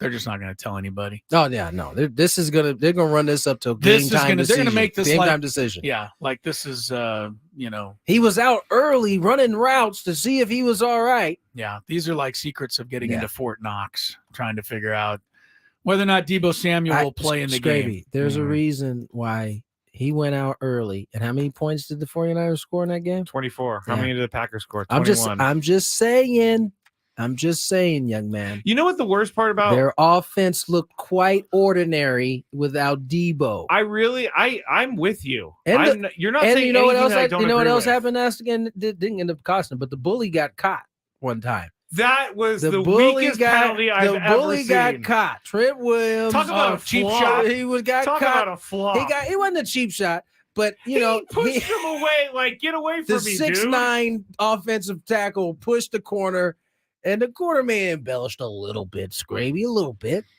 but it was a hard enough push to I push don't me think to it the was a ground. They should have allowed it. I mean, after all, they allowed them to run a play with no time on the play clock. Touche. They set the tone for that game. You know, if you have to find Please. small things like that to complain about, then that makes me happy. So, All right. Real quick, a congratulations out there to Tara Vanderveer, who became the all-time winningest coach in NCAA basketball history. Women's coach at Stanford, 1,203 wins. Past Coach Krzyzewski, right? Past Coach K. Who? Coach K. Coach K. It's Coach K. it's the all-time winningest coach, man or woman. Oh, okay. And so she's in the lead now. Gino Auriemma is not that far behind her, about 900. Well, maybe he's not going to give that. Wait, how far is he behind? No, I take it back. My math is poor. He's 7 behind her. Oh, I thought you said 900. I know. That was what I first He said. definitely got catching her. 7 games. He's right there. He's at 1196. She's at 1203. So it's going to be a duel. It'll be a duel, but congrats for now to Tara Vanderveer. She picked up at least 3 of those wins over the Aztecs in the last several years. This year, one of them. This year was one of them. And one more quick note. Good luck to Torrey Pines High alum. Well, not really alum. He went there for 1 year before going into the tennis world. Taylor Fritz, 12th ranked player in the world, takes on Novak Djokovic tonight in the quarterfinals of the Australian Open. That would be an awesome win for Taylor Fritz. Come on, Taylor. San Diego guy, if he could get it done tonight down under. Pull it off on that guy. That would be sweet. That match starts at 7:30 for you tennis fans. All right, let's get into today's Chris versus the fans. What? If you had one shot, one opportunity to take down the human almanac himself, howdy do. Now is your time. Listen to me, this guy is dangerous. Now is your opportunity to win a prize. Well, I hope you know Gen 4. Chris versus the fans starts now on 97.3 The Fan. Oh, there's nothing better than the Skraby faces for those watching on YouTube. We spent that entire intro fighting amongst ourselves. Well, the chat, Michael says that Skraby needs to learn a little humility. So Humility, buddy. Well, The glasses haven't made you humble enough. Don't hold your breath, Michael. I'm literally one of the most, I think, humble people I know. That literally goes against being humble. Except for one thing, the San Francisco Santa Clara 49ers. Okay. Chance for you to qualify for the grand prize. 2 tickets, Tom Kiefer, LA Guns. They're playing April 11th. Westgate, Las Vegas Resort and Casino. You'll get a 2-night stay there. You'll see the show, and it's all terrific. Get tickets now at Ticketmaster.com. The Westgate, Las Vegas Resort and Casino features newly designed premier rooms, part of their $70 million room renovations. It's all home of legendary Vegas fun. The rules. You have to make it through 3 questions. Each question will get more difficult. If you get the question right, you move on. If you get it wrong and Chris gets it right, you're eliminated. But if Chris gets it wrong, then you move on to the next question, or you win if you're a first-time player. Let us know before we get into it, and you'll get that question for free. You just have to tell us before the question. All righty, then. Let's get to our first Monday contestant. Mike, you're on. Welcome to the show. First-time player. First-time player! Good luck, Mike. Thank You're you. 2 away from the title. Who was the head coach of the Ravens before John Harbaugh? Ooh.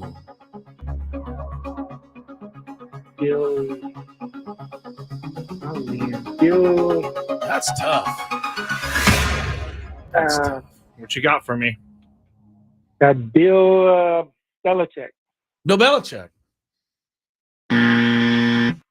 That would have been sweet. Same initials. Thank you. Oh, you're giving him a hint? Well, it's the one I was going to guess. Okay, good. It's the only one I know of because I don't recall the Ravens ever having another coach but him or Brian Billick.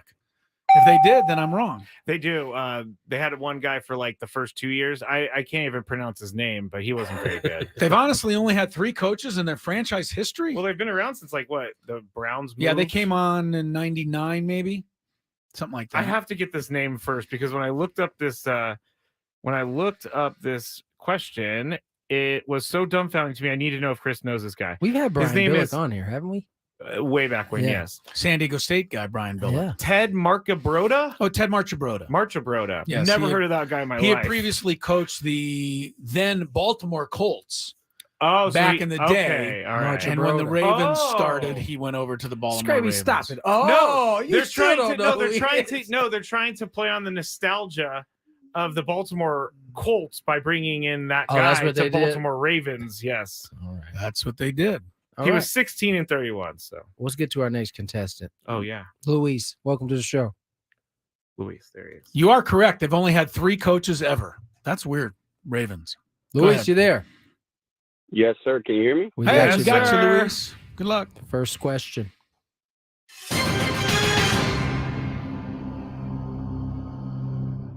What does the Miami Heat logo depict?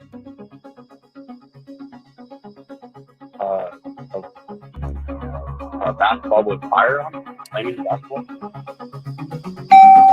I Skraby's in a good mood. No, I would have. No, that's exactly what it is. But I didn't just hear it. love. My headphone. Oh, he came out said of jack. flaming basketball. Flaming basketball. I just like hearing people having to explain my weird brain. Well, it was a flaming basketball going through a hoop. Okay. But I'm giving it, I think it's was good enough. The hoop could be seen as a halo as well. I read online.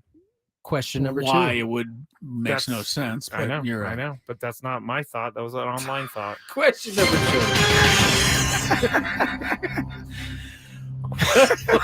Why do we put up with it?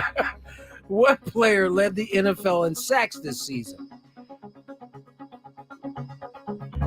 TJ Watt. Boom. TJ Bang, Watt. bang. Niners Nice game. job. He was all over that. Question number 3. TJ Watt. We've asked question number I 1. just got rid of it.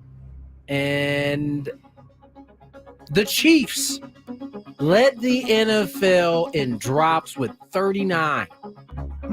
What team was second? Oh, wow.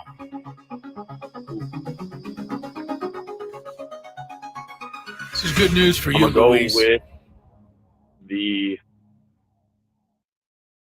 Minnesota Vikings. Vikings. They seem like they Interesting. drop a ton of passes. Sure. Stay there though. Stay Yeah, there. well, I wouldn't go anywhere. There's 30 other teams for me to guess from, but I'll say the Chargers. The Chargers. Just because it's the Chargers. Not correct. Luis, nice job, man. The Stay answer there. with 38 drops Really? That many? were the Cowboys. Yeah. Oh, right there. I didn't Okay. realize that until I looked it up. I'd have never known that. Yeah. No chance. Very good, Luis. Stay on the line. You are the winner of today's Chris versus the fans. You might wind up with a trip to Las Vegas out of all of that. Nicely done. Nicely done. All right. What else we have here? There's not much baseball news. I There's don't know no that we've baseball mentioned news. much to the Padres. There is one thing I did want to bring up because on my thoughts and hopes and everything, for a full recovery, Ryan Sandberg, Oh, yeah. one of the greatest Chicago Cubs ever. Former manager of mine. Right. Oh, really? Yeah. Diagnosed with prostate cancer. And boy, we just hope he's okay. He's begun treatment. And you can just keep your fingers crossed. He's 64-year-old, former most valuable player of the National League. The year he won it, 1984, I was a little bit of a hometown guy there. I thought somebody named Tony Gwynn Sr. should have won it. He had a was, good year. Tony, your dad had a great year in 1984, but Sandberg's Cubs won the division that year, and he ended up getting the MVP. But Sandberg, a 10-time All-Star and a clear Hall of Famer. Good man. So best of luck Wish to him. him and his family best of luck in beating this terrible disease that, hey, you men in your 40s, mid 40s. So I'm almost there. This is that time. Prostate cancer is something, honestly, this isn't a ding on Ryan Sandberg, but you really shouldn't get that because if you get checked, they can take care of it for you. But a lot of people don't want to get the test. Scary.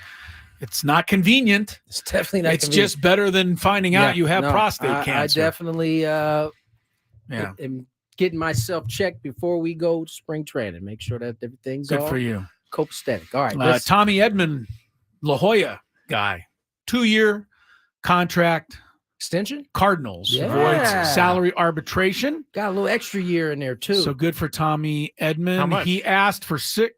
This is weird. He asked for 6.9. They offered 6.5. Oh, no, he avoided arbitration. Yeah. So I'm assuming it's right in there somewhere. I doesn't say. So probably somewhere. He got 2 years. But he got a bump from the 4.2 million he was Yeah. making. So he went up a couple that's a good million. bump. If they gave him 6.5, that's Right. 2 million. Wow, that's a good raise. Good bump for And, Tommy. and if he Edman. signed a multi-year deal, he probably took a little bit of a haircut to get the extra year on the deal. I think The team avoids arbitration. They don't have to go through this next year. Right. So boom, bang. Did he not hit a game-winning home run He- walk-off against Apo our Taco. Padres? It might not even have been Oh. opposite field. It might have just been I know it was a homer. It was a walk-off homer. Pretty sure he That was a did brutal do day. that last year. There was a lot of those last year. Yeah, Unfortunately. that too. There weren't very many for the Padres. Remember, they didn't have a walk-off win they had won the second game of the year, right. and then they didn't get another one wait, for was it Kim? ages. It was It was Dahl Kim. and Kim. Yeah, Okay, Dahl and Kim Dahl homered in homered the ninth first, inning. Kim homered after. I Right. remember that. That was the same night, randomly enough, as the Aztecs national championship game. Oh, that's right, because it was not going good for me that day in the booth Until then. until the end of that game. All right. Speaking of baseball, a World Series hero from a couple years ago apparently doesn't really like the game very much and said so, and now is taking a bunch of unwarranted heat. We'll explain after traffic. More Gwynn and Chris comes back. From the 97.3 The Fan Traffic Center, here's Kelly Dannon.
Anthony Rendon, who has often been unavailable in his time with the Angels, has come under a lot of scrutiny. Last year, he had the back and forth with the fan, said some not so nice things. I think he might have actually slapped the fan. The fan started it. The fan definitely started it. Did he grab him? Yeah, that's what he did. He kind of grabbed him by the shirt collar. Like, I gotta look at what he said because it's kind of funny. He said something to him. I Yeah. can't remember. Well, it had something to do with the fact that Rendon has played 52, 58, 47, and 43 games. Just as a reminder, in 4 years, missed at least 100 every season. Yeah, just as a reminder, there's 162 games in the season. Okay, here's the thing real quick. The fan did start it because he called him a B word. I'm not even going to say it because it's rude. Yeah. And then he... A bad guy?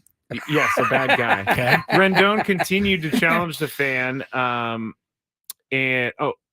Yes, he calls him a bleep and takes a swipe at him. So he that's reached at right. him, He tried to grab him. He missed him. but he was talking trash. The fan, he asked him, "Did you call me that?" kind of thing. Yeah. It was an ugly incident. He ended up getting him and like bringing him in. Did you call me the B word? Yeah.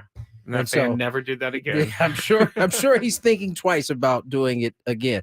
Now, Anthony's come into some fire here, although misplaced fire, I believe, because in the age of social media and social, being able to post instant things, a lot of things get posted without context. Here's what I found this morning: a picture going around with Anthony Rendon and the quote saying, "We got to shorten the season, man. It's too many dang games. We got to shorten this bad boy up." And it So says, immediately the Piranhas attack as Yes. Chris I did too. As Chris just finished giving the amount of games he played, you would see why fans attack.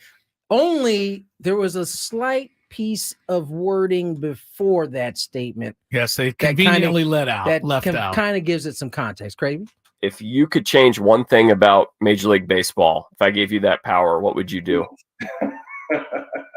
I'm gonna say something very lighthearted so I don't get in trouble when I get to spring training. So I'm gonna give you all an Anthony Rendon answer. The first of the day, hopefully. Yeah. We got to shorten the season, man. It's too many dang games. 162 games in 185, 3 days, whatever it is. Man, no. We got to shorten this bad boy up. Let's go. By the way, they cut out the middle of that too in the quote. So they literally cherry picked what they wanted to say in the quote. Yeah, he said, "I'm going to say something lighthearted," but nobody repeated that. They just repeated the part where he said, "We got to shorten the season." Right. And of course, coming on the heels of the fact that he hasn't played, people are like, "What's up with this guy?" Right. So and it's funny because he said, "I want to say something lighthearted so I don't get in trouble." Guess what? He still got in trouble. Yeah. That's Didn't work. that is kind of how things have gone for Anthony Rendon. Hopefully he can have a healthy season because when he's healthy and he's on the field, He's pretty good. He's been in the top 10 of the MVP balloting 4 times in his career. Yeah. And that's not just like a trick guy. When he's healthy, he can play. I mean, he's been really good a lot. I mean, he helped carry them to that World Series. It was him and Juan Soto. 2019. But the Angels have not gotten any bang for their buck on that one. No. And they haven't learned their lesson because today the Angels signed a relief pitcher, Robert Stevenson, to an $11 million contract. Now, I don't begrudge Robert Stevenson whatever he can get. But the career of Robert Stevenson as a reliever, I don't know, most of you probably even heard of this guy. He's a right-hander. He hasn't done much except for the last 2 months of last season. Oh, he got it going. When he was with Tampa Bay. But the previous 7 years, this guy had an ERA of around 4.7. Last year, he got red hot with Tampa Bay down the stretch, had an ERA at 2.3, which is about half. And they give him $11 million. Those are the kind of things that I question, because that's overreacting to a small sample size. Yep, these are the risks that the Angels seemingly take that they don't need to take. Did you say, I'm sorry, 1 year, 2 years? 3 year, $33 million. Oh, okay. Well, so giving him $33 million for 2 good months of pitching. Aroldis Chapman has been signed by the Pirates 1 year, 10.5. So you're saying this guy's Aroldis Chapman, basically. That's what the Angels are saying. The Angels are saying, yeah, Aroldis Chapman may not be what he was, but at least he's got some bank. Right. He's built up some credibility. And, he also pitched pretty well for the Rangers. I hate to tell you, in the playoffs last year, he was, pretty good. He signs with the Pirates. So the Pirates get him, but I don't understand the Angels making a move like this on a guy that's had 2 good months out of 7 years. I mean, his career, he's never – anyway, I'm not going to go on because I don't care about the Angels that much. It's their money. They want to blow it. They trust me. They don't need your help in doing so. They're doing that on their own. They've been able to do that. Lastly, before we get to break, head coach for the Texas Longhorns, Rodney Terry, had to apologize. He was quite up in arms after UCF beat them in Texas. And a lot of the players for UCF were doing what you see a lot of schools do when they beat Texas. They give the old horns down. Right. Rodney Terry took exceptions as he was. Oh, he did. He was calling them classless as they were going through the handshake line, really trying to chastise the other team. And now it didn't go over well nationally. You saw a few different analysts say, hey, if you don't like it, beat them, or B, let the other coach handle his team. Right. And so, or don't come up with a horns up right sign, right? Because that's only going to get made fun of. He eventually he apologized. He said, I had no intention of trying to show up anyone or offend anyone in terms of what occurred at the end of the game. Did he say it right after the game, though? He did. Because, that's part of what we have to keep in mind to a certain – it's easy for us to sit there 2 days later and go, he shouldn't have said what he said. But if you're a competitor, I'm sure he is, he's pissed off. He lost the game on his home court. And somebody asked him after the game, what'd you think of the horns down? He's going to say, I didn't like it. So, they give the guys, they usually give you like a 10-minute. I know they used to give Pat Riley a 10-minute cooling off period in the NBA. Pat Riley would take a half an hour. Yeah, he needed that. He never came on time. But they give you a cooling off period so you don't say something really stupid, but 10 minutes isn't really that much time. I don't even know if there's a cooling off period anymore. Right. You're just stick mics in players' face right after the game. You're not happy. We're supposed to be thrilled about it. You're going to occasionally get some speak that makes you a little uncomfortable. I think so. Goes. Yeah, I'm with you on that. All right. Let's get to break. When we come back, Skraby's got a big 5 lined up, and Skraby, there is a certain San Diego quarterback that announced his where he's going to school after decommitting from Alabama. Yeah. One San Diego quarterback has decided where he's going to school. We'll talk about that in the Big 5 next. Gwynn and Chris on the Fan. Nice work. I can't believe the answer is going to be something I've never heard of. No, you definitely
Jr. and Matt Skraby. Am I correct that the Golden State Warriors are returning to play tonight? Is it tonight? I think it's Wednesday. It's Wednesday. They went. yeah. I'm sorry, they returned to practice today. That is one of the that whole. I mean, death is never scary, and the whole thing. I mean, I travel with a team. It's different than their team, but somebody dying who's part of your traveling party like that, Tony, that would shake you up for a while. Yeah. And I totally get why the Warriors haven't played any games in over a week, and wasn't just that just trying to get back. Yeah, it wasn't just that he was a part of traveling. I mean, he's a coach. They were literally there when it happened. Yes, they were all together yeah. at a team event on the road. I mean, anybody who's ever done it, you do it, Tony. I get to do it with the basketball. You get pretty close to all these people, even if you're not friendly with them on a person-to-person basis. You see their faces, 24/7 for days and days at a time, and you're on planes together, and buses, and hotels, and lobbies, and meals. That's such a horrible story. The death of Milojevic. Yeah. The Warriors coach last year. So they're returning to practice. And yes, they did. They had a 15-minute session to begin their practice today, apparently watching a tribute, which came out of Belgrade, his hometown. Steve Kerr's the right guy to try and guide you through it. Yeah. But it's not going to be easy for No. anybody to guide them through it. Warriors do play on Wednesday against the Hawks. All right, Skraby, you got some traffic over there? Everybody be careful out there. Rainy day. Ugly day. Let's find out about it and then get into the Big Five.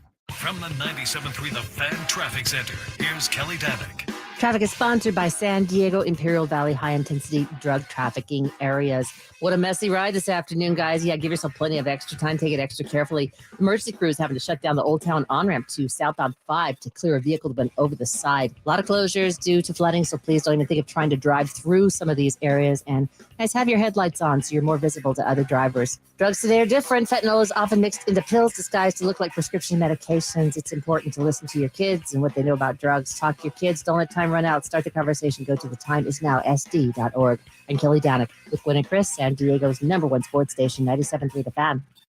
It's that time of the show when we check on the latest in sports. Only the most important topics and questions are brought to light. Stop what you're doing and listen. These news stories will astound and amaze you. The one, the only. Oh my God, who the hell cares? The Big Five starts now on 97.3 The Fan. The NFL playoffs and Super Bowl are available free from Westwood One and live here on 97.3 The Fan and on the Odyssey app this Sunday at noon. The AFC Championship game with the Ravens hosting it doesn't even have a team in here. Who are they playing, guys? They're playing the Chiefs, followed at 3:30 with the 49ers hosting the Lions. Even I know that. In the NFC Championship right here on 97.3 The Fan, or simply download the Odyssey app and search for 97.3 The Fan at kickoff. You guys like how I maneuvered those word grenades in there? Or this time, no word grenades? I wish you It was guys. all right. I wish you guys would have read that. That'd been hilarious. Number 5. All right. I mean, are you saying we'd have messed up for sure? No. Here's how it would have gone. Actually, if Tony, if Chris was reading it, here's how it would have gone. Because they didn't put the team in. The Ravens hosting the blank. So it would have been this Sunday at noon, the AFC Championship game with the Ravens hosting the Skraby.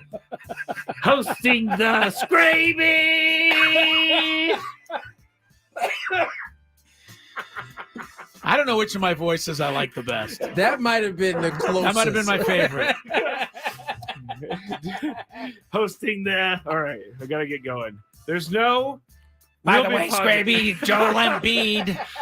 Little update: Joel Embiid already has 24 points in the first quarter tonight for the Sixers. He's about to get there against the Spurs. He's got to get to 35. Yeah, I think he's gonna make it. Lost that bet already. Yeah. All right, go ahead. The reason we haven't talked about the Padres much today is because there's been absolutely zero Padres news. I scraped the barrel for Padres news and I can't find anything. So this is what I found instead. And Luis Campusano, the catcher for the Padres, is getting some attention from around the country And Bleacher reports Joel Ryder believes that he is going to show off some power. Ryder as Campusano is one of 10 Major League Baseball players primed for a home run surge this upcoming season, saying with at least 400 plate appearances, he's going to hit 20 home runs. That's his prediction. Chris, does Luis Campusano hit over, under, or even with 20 home runs? I got good news and bad news for Mr. Campusano. Number one, I think he's easy over 20 home runs if he plays full-time this year. But he has one thing that he has to overcome. He doesn't know about it, but he's got to overcome it. He's my catcher on my fantasy baseball he's team. definitely got to overcome that. You have to release him for the I got to release him for the sake of the Padres. I know. Go. I picked him up the end of last year, and I can't wait to have him as my catcher this year because I think he's going to have a great year, but I've had a lot of bad luck. So come on, Luis. I'm rooting for you. Over 20. Tony, over, under, or even with 20 home runs? 20's a big jump. And 163 at bats last year. No, I'll say even. You say he hits 20. Right on 20. All right. I'll take that. Not bad. That's a nice number for him. And for the Padres, for that matter, if they get 20 homers from him. All right. Real quick, another quick question from someone on the chat. Is there any reality of Sanchez being our DH backup catcher, Tony? Anything's possible. He ain't signed yet, right? We're starting to run out of options, so he's available. So, I mean, Jerkson Profar's name keeps popping up. I mean, as long as it's out there, it's out there. Anything is possible. Anything is possible. All right. Number 4. Nick Dunlap, a 20-year-old sophomore who plays golf for Alabama, won the American Express tournament yesterday at the PGA West golf course. His score of 29 under par was one stroke better than South African professional Christian Bezuidenhout. That boy. Who finished second. Nobody can argue with it. All right. I heard them say it on TV, and I looked up the phonetic pronunciation. I think it's Christian Bezuidenhout, so we'll go with that. But the Nick Dunlap finished one spot ahead of him. Now, despite being pro golfers all around him, Nick Dunlap is an amateur golfer. He does not receive 1 cent of the $1 million plus purse. Maybe is a $1.5 million purse. So here's what happened. The first place prize then goes to this next guy up who's a pro. So the Seriously? second place, the guy finished second gets first place money? Gets first place money. Wow. Now, who's that guy again? Christian Bezuidenhout. Thank you. I practiced his name earlier today. All right. So, Tony, you're up first here. Because he's an amateur, he doesn't get the money. I can't really ask you, should he make the money? But should second place get first place money? Well, the money's got to go someplace. And the tournament is clearly not designed for the non-professional to win.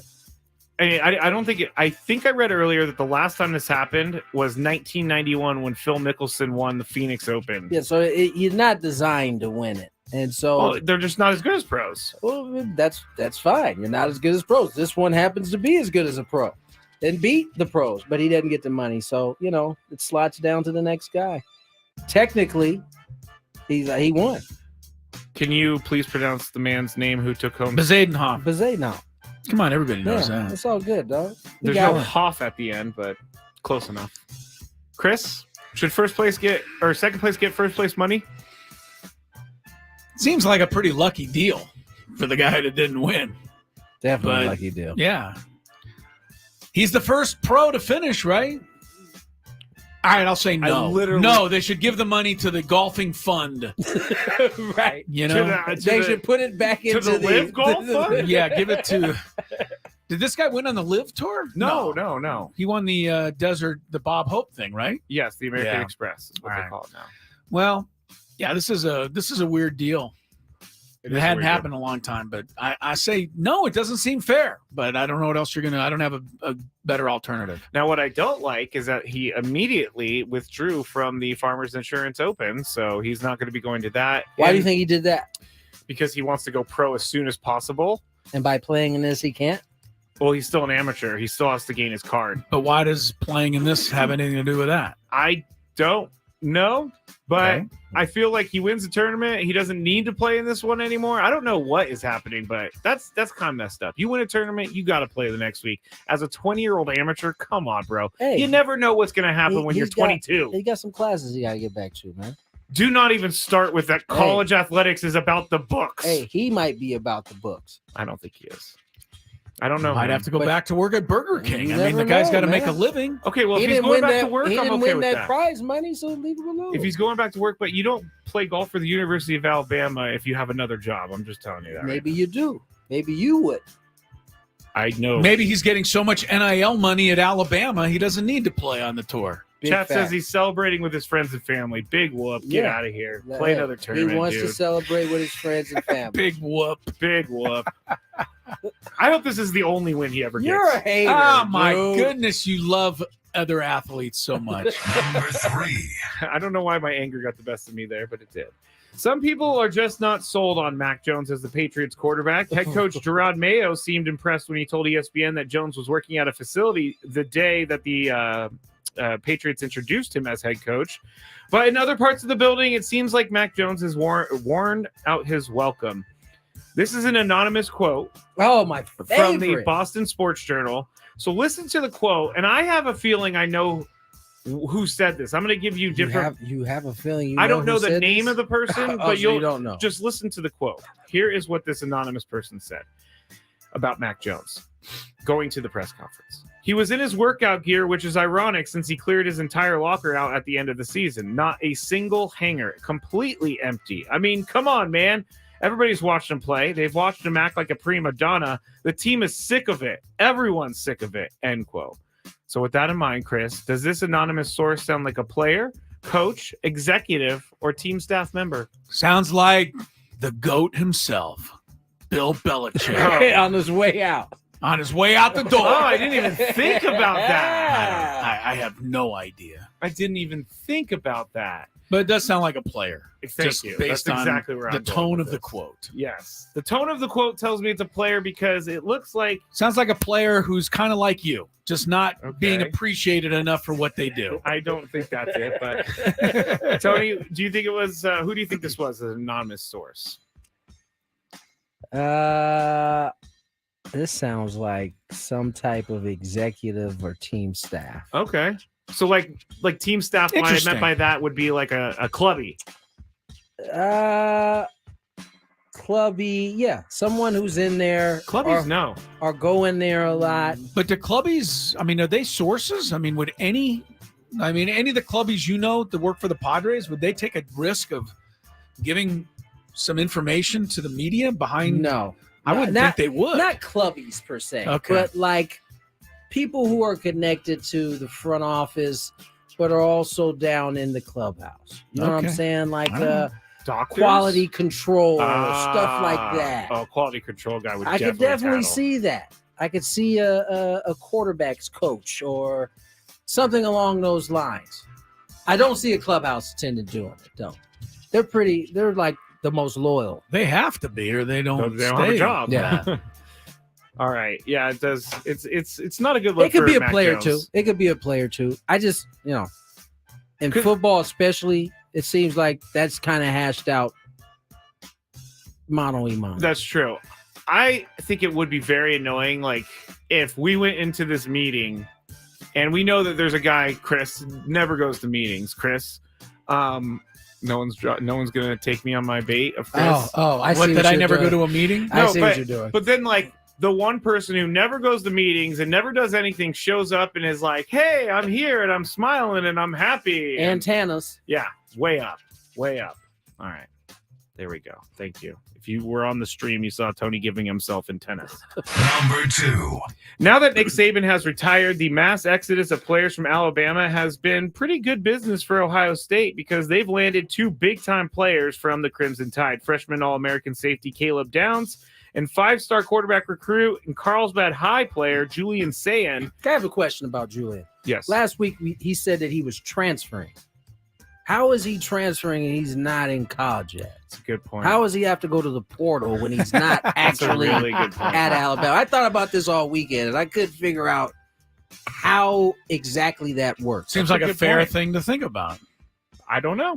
Like he's still, if I'm not mistaken, did he leave? Some kids do go early. They leave in the spring, but right? I'm not sure that was him. Huh.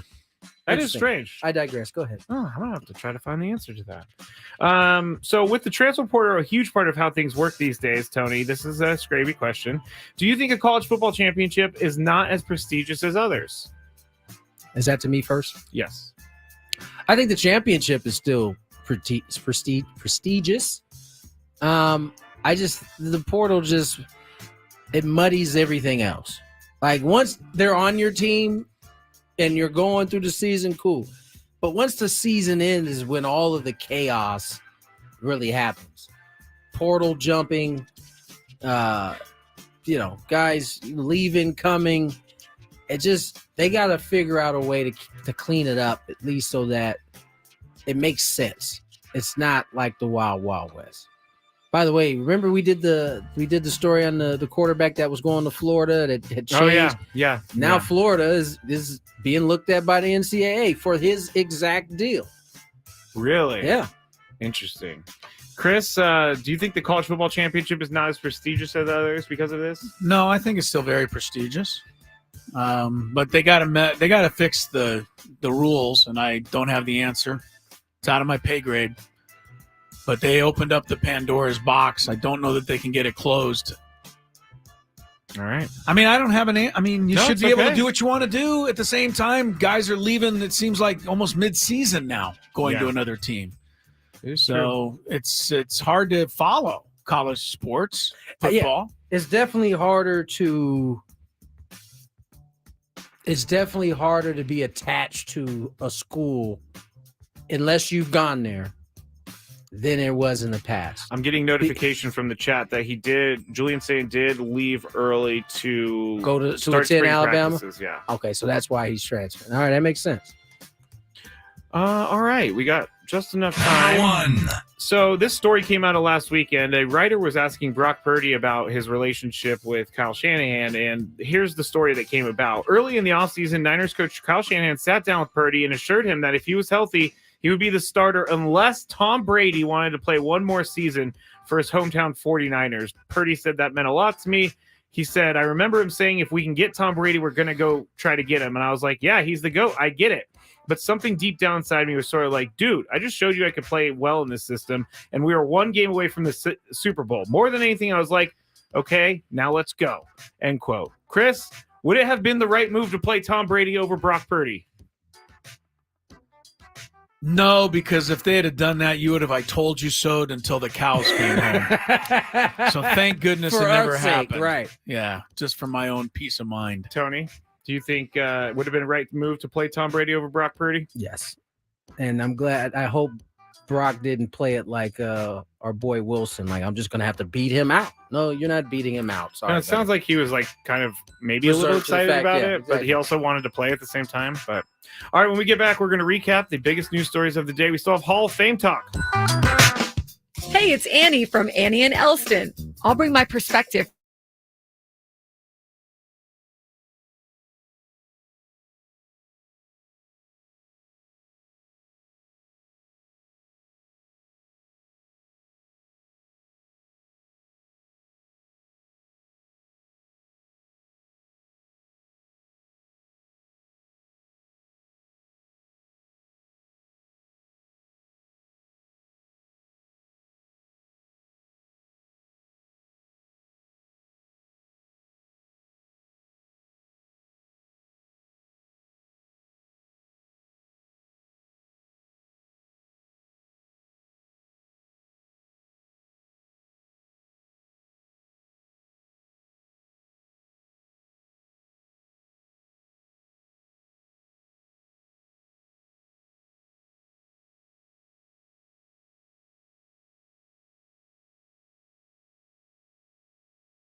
입니다. 48야드 거리입니다.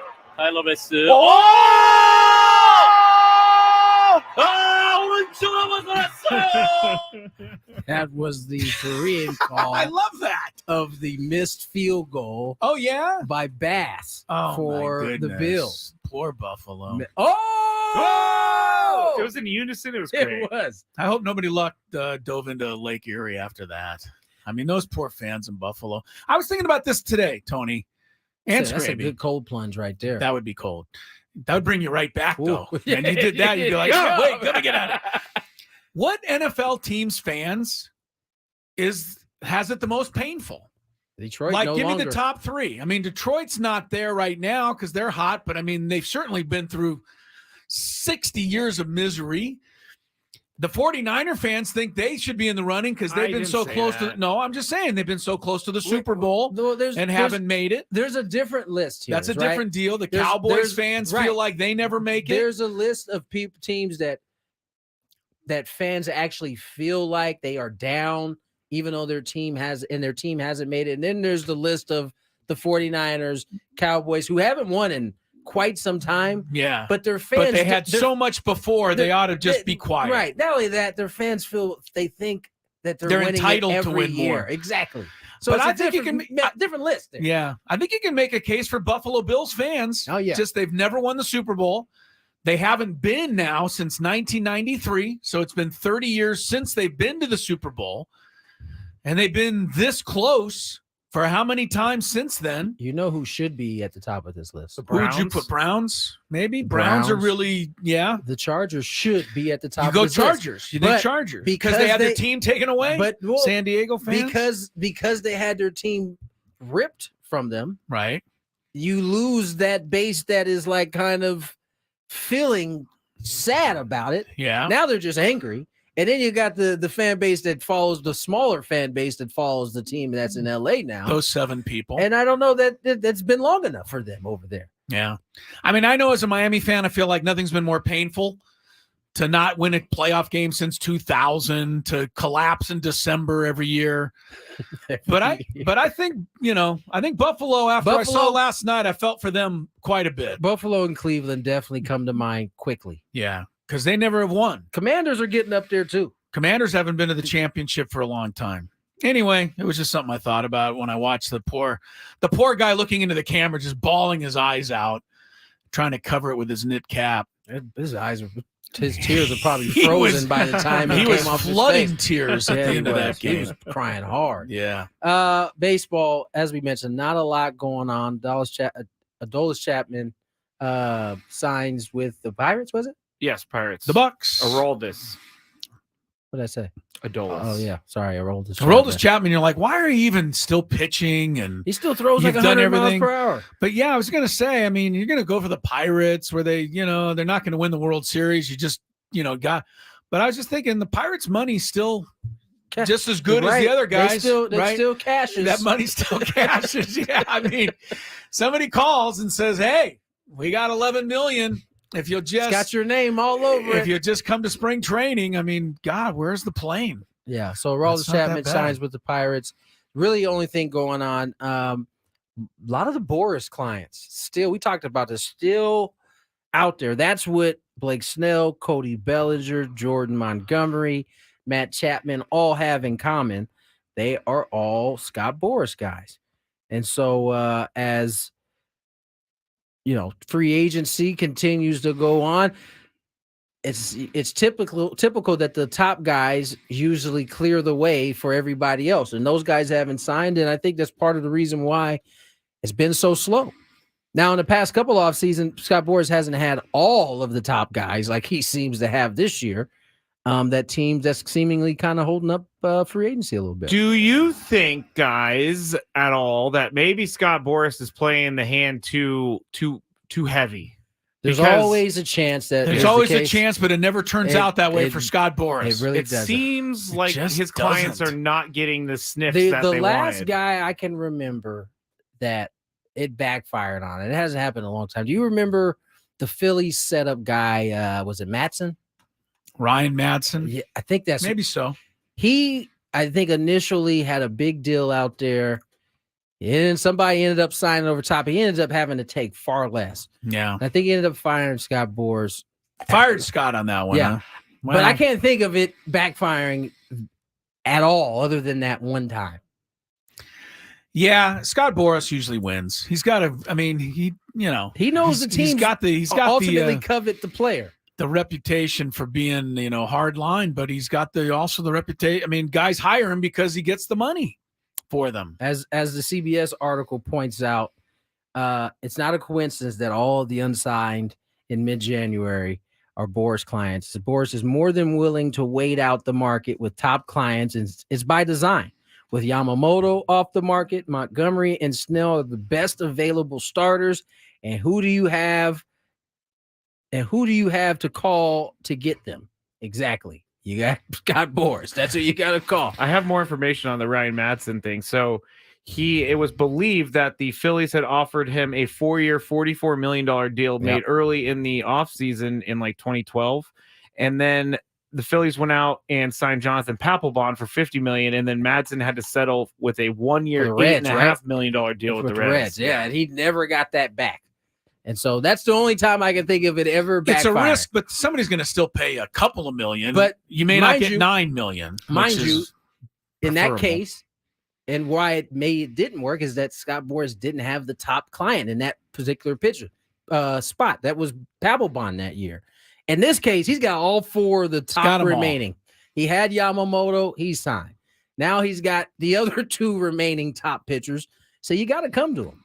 At some point. I know that I saw this the other day over the weekend, but the trade that AJ Preller made for Joe Musgrove a few years ago, that happened on January 19th. 3 days ago.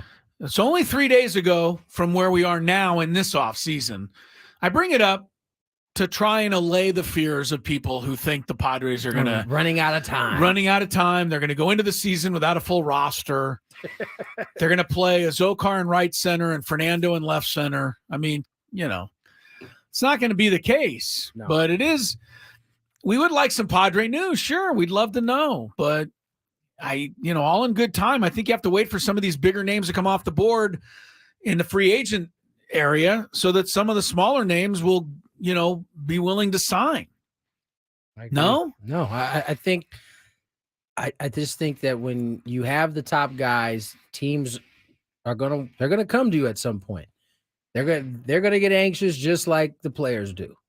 And so we'll see how it ends up shaking out. But Scott Boras usually wins these ones.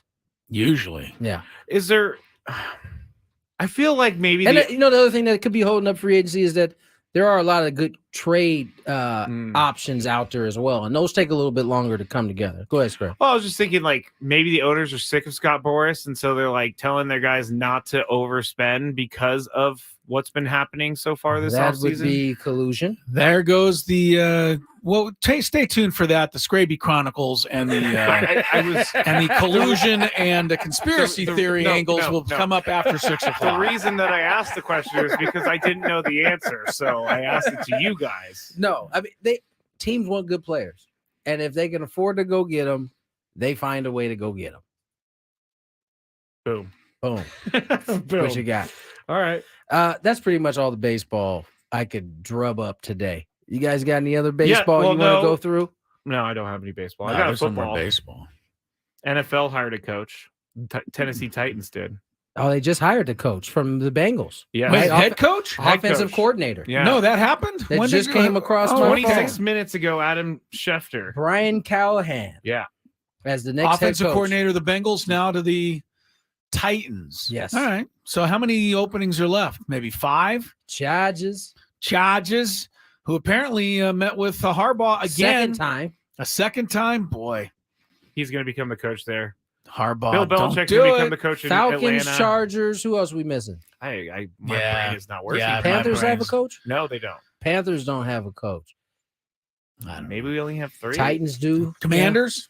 Commanders No, don't they have don't a have a coach. coach. Speaking of Ron Rivera, he interviewed Eagles defensive coordinator, if you're wondering on the latest with Ron Rivera. Yeah, Raiders got theirs. Seahawks, I don't think they got theirs they yet. need a coach too. 5? I think there's 5 left. There you go. Yeah. Well, I just hope for Harbaugh. I don't know. Part of me wants to see Harbaugh go there because I just want to see if he can do it. Like, to me, this is his greatest challenge ever. And I also want to give a thumbs up, speaking of Harbaugh, to Troy Aikman, who on the broadcast the other day, Saturday, was he doing the game, the ESPN game, whatever game it was, Saturday, I think, with Joe Buck. Oh, yeah, the Ravens game. And he was talking about Jim Harbaugh. And Troy Aikman said Jim Harbaugh has been a winner everywhere he's ever gone, beginning with the University of San Diego. He did say that. I was like, wow, Dude, your that's homework, pretty Troy. good. That's why Because he's one of most the people best. would not come up with that. Nah. They would think, he started at Stanford. He went here and there. So good on Troy Aikman for being able to come up with that. I do remember that little moment. I do. And I remember made well. a note of it.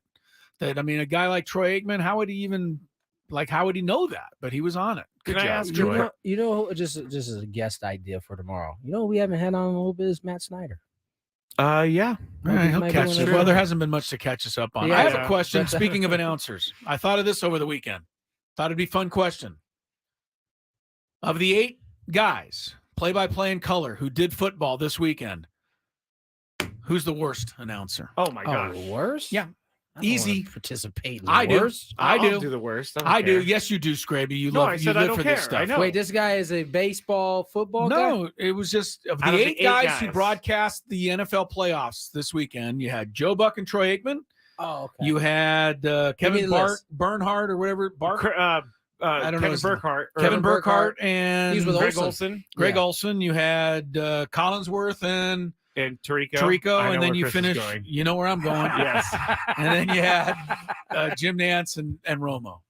You're going Tirico. Oh, easy. Collinsworth and Easy. Tirico. You're going. No, I'm not going Collinsworth. I like him. I actually don't mind all him. of them, who was the worst? Yeah, who's the so, worst? yeah, it's Tirico's never been on your list. On Never. your good list. Yeah, I'll give you guys time if you want to. But I can't say that Tirico is the worst, but I who's can't say who's worse? I Who guess was I it would. again? You Have said Troy, Joe, Nance, Romo. Kevin Burkhardt, Greg Olson. Yeah, it might have to be Tirico. The only reason might I have say to the be. only reason I I'm like happy Kevin. the only reason I'm happy to say Tirico is because the way he announces, it comes through that he thinks he's the best. And that's what drives me nuts about Personally, him. I don't hear that, but You What is don't? it- what is it about his cadence? It's his cadence that or makes something. you think that he thinks I he's don't the best. get it. I don't know. But it's like, hi, I'm great. Welcome to the game. That's what you hear. That's what I hear. No, not him. Not him. That's what you hear. That's what I hear from I'm great. Tirico. Welcome in. Chris, Welcome I'm into the better game. than you. Yeah, well, they're all better than me. That wasn't the question. That's funny you bring that up because I also thought about this over the weekend too. Because Burkhardt, I tell you what, I like Romo. I still like him. I wish they would let him guess the play though. He does. I was telling They don't let Skraby, him do that. He seems like he's going out of his way not to get. He's having Jim do the guessing on the. He on the guessed play. a kneel down yesterday at the end of the half, and I thought, okay, that was his way of at least getting to guess something, and he was right. But yeah, I missed that. But I still think I still love Troy and yeah, they're pretty Aikman good. is I big do. time. See, here's the thing. Maybe a better question would be who's your favorite because they're really all very good. Because They're all very good. I was crushing Greg Olson for a little bit, but I've Yes, turned you the were. corner on Yeah, Greg I like Olson. him. I He's like good. him. He He made won't a have a lot jo- of made a lot of Tony Romo noises on the broadcast on Saturday night. But here's the thing. Next year, Tom Brady is slated to be the #1 analyst, and Greg Olson is now the #1 analyst. Do you, if you're Fox, do you break them up? Because they're pretty good together. Do you, Tom Brady, do you, though. do you Tom hire Brady, someone that's else and Brady. put Tom The Brady with them? GOAT is I hate coming to into say the Brady's building. going to be good. I have a feeling. I don't know. He knows the I think he's game. going to start off slow and he's Sure. going to figure It'll it take out him a pretty minute. quick. It'll take him a minute. He's good. We have a Collins worst on the chat. You got to vote. You know, I know a lot of people think he talks too much. Yeah, But no, I don't think that at all. What I think he does though is he's too positive about things. Like everything has to be about how great this person is. It's like you can criticize people every once in a while. Oh, you want that's odd. You want the critical Collinsworth. Yeah, out tell me there, he's huh? terrible. Let's get to break. Let's get to break. Hall of Fame going up tomorrow. Actually, it's time to vote. Time to vote tomorrow. You'll get Chris and I's picks on the other side. More Gwynn and Chris. Here's some traffic. From the 97.3 The Fan Traffic Center, here's Kelly Danick. Traffic is sponsored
you don't make it home by 6 o'clock, stay on the line. Skraby Chronicles from 6 to 7 tonight. Skraby will have all kinds of crazy theories for you, conspiracies and otherwise. You were the one who got. What was your bone to pick on Friday? Whatever. Your gripe of the daily day. Gripe of the day. The daily gripe. What was my daily gripe? It's not easy for him to remember such things. He's got 'cause so he has- many of these yes. bad boys.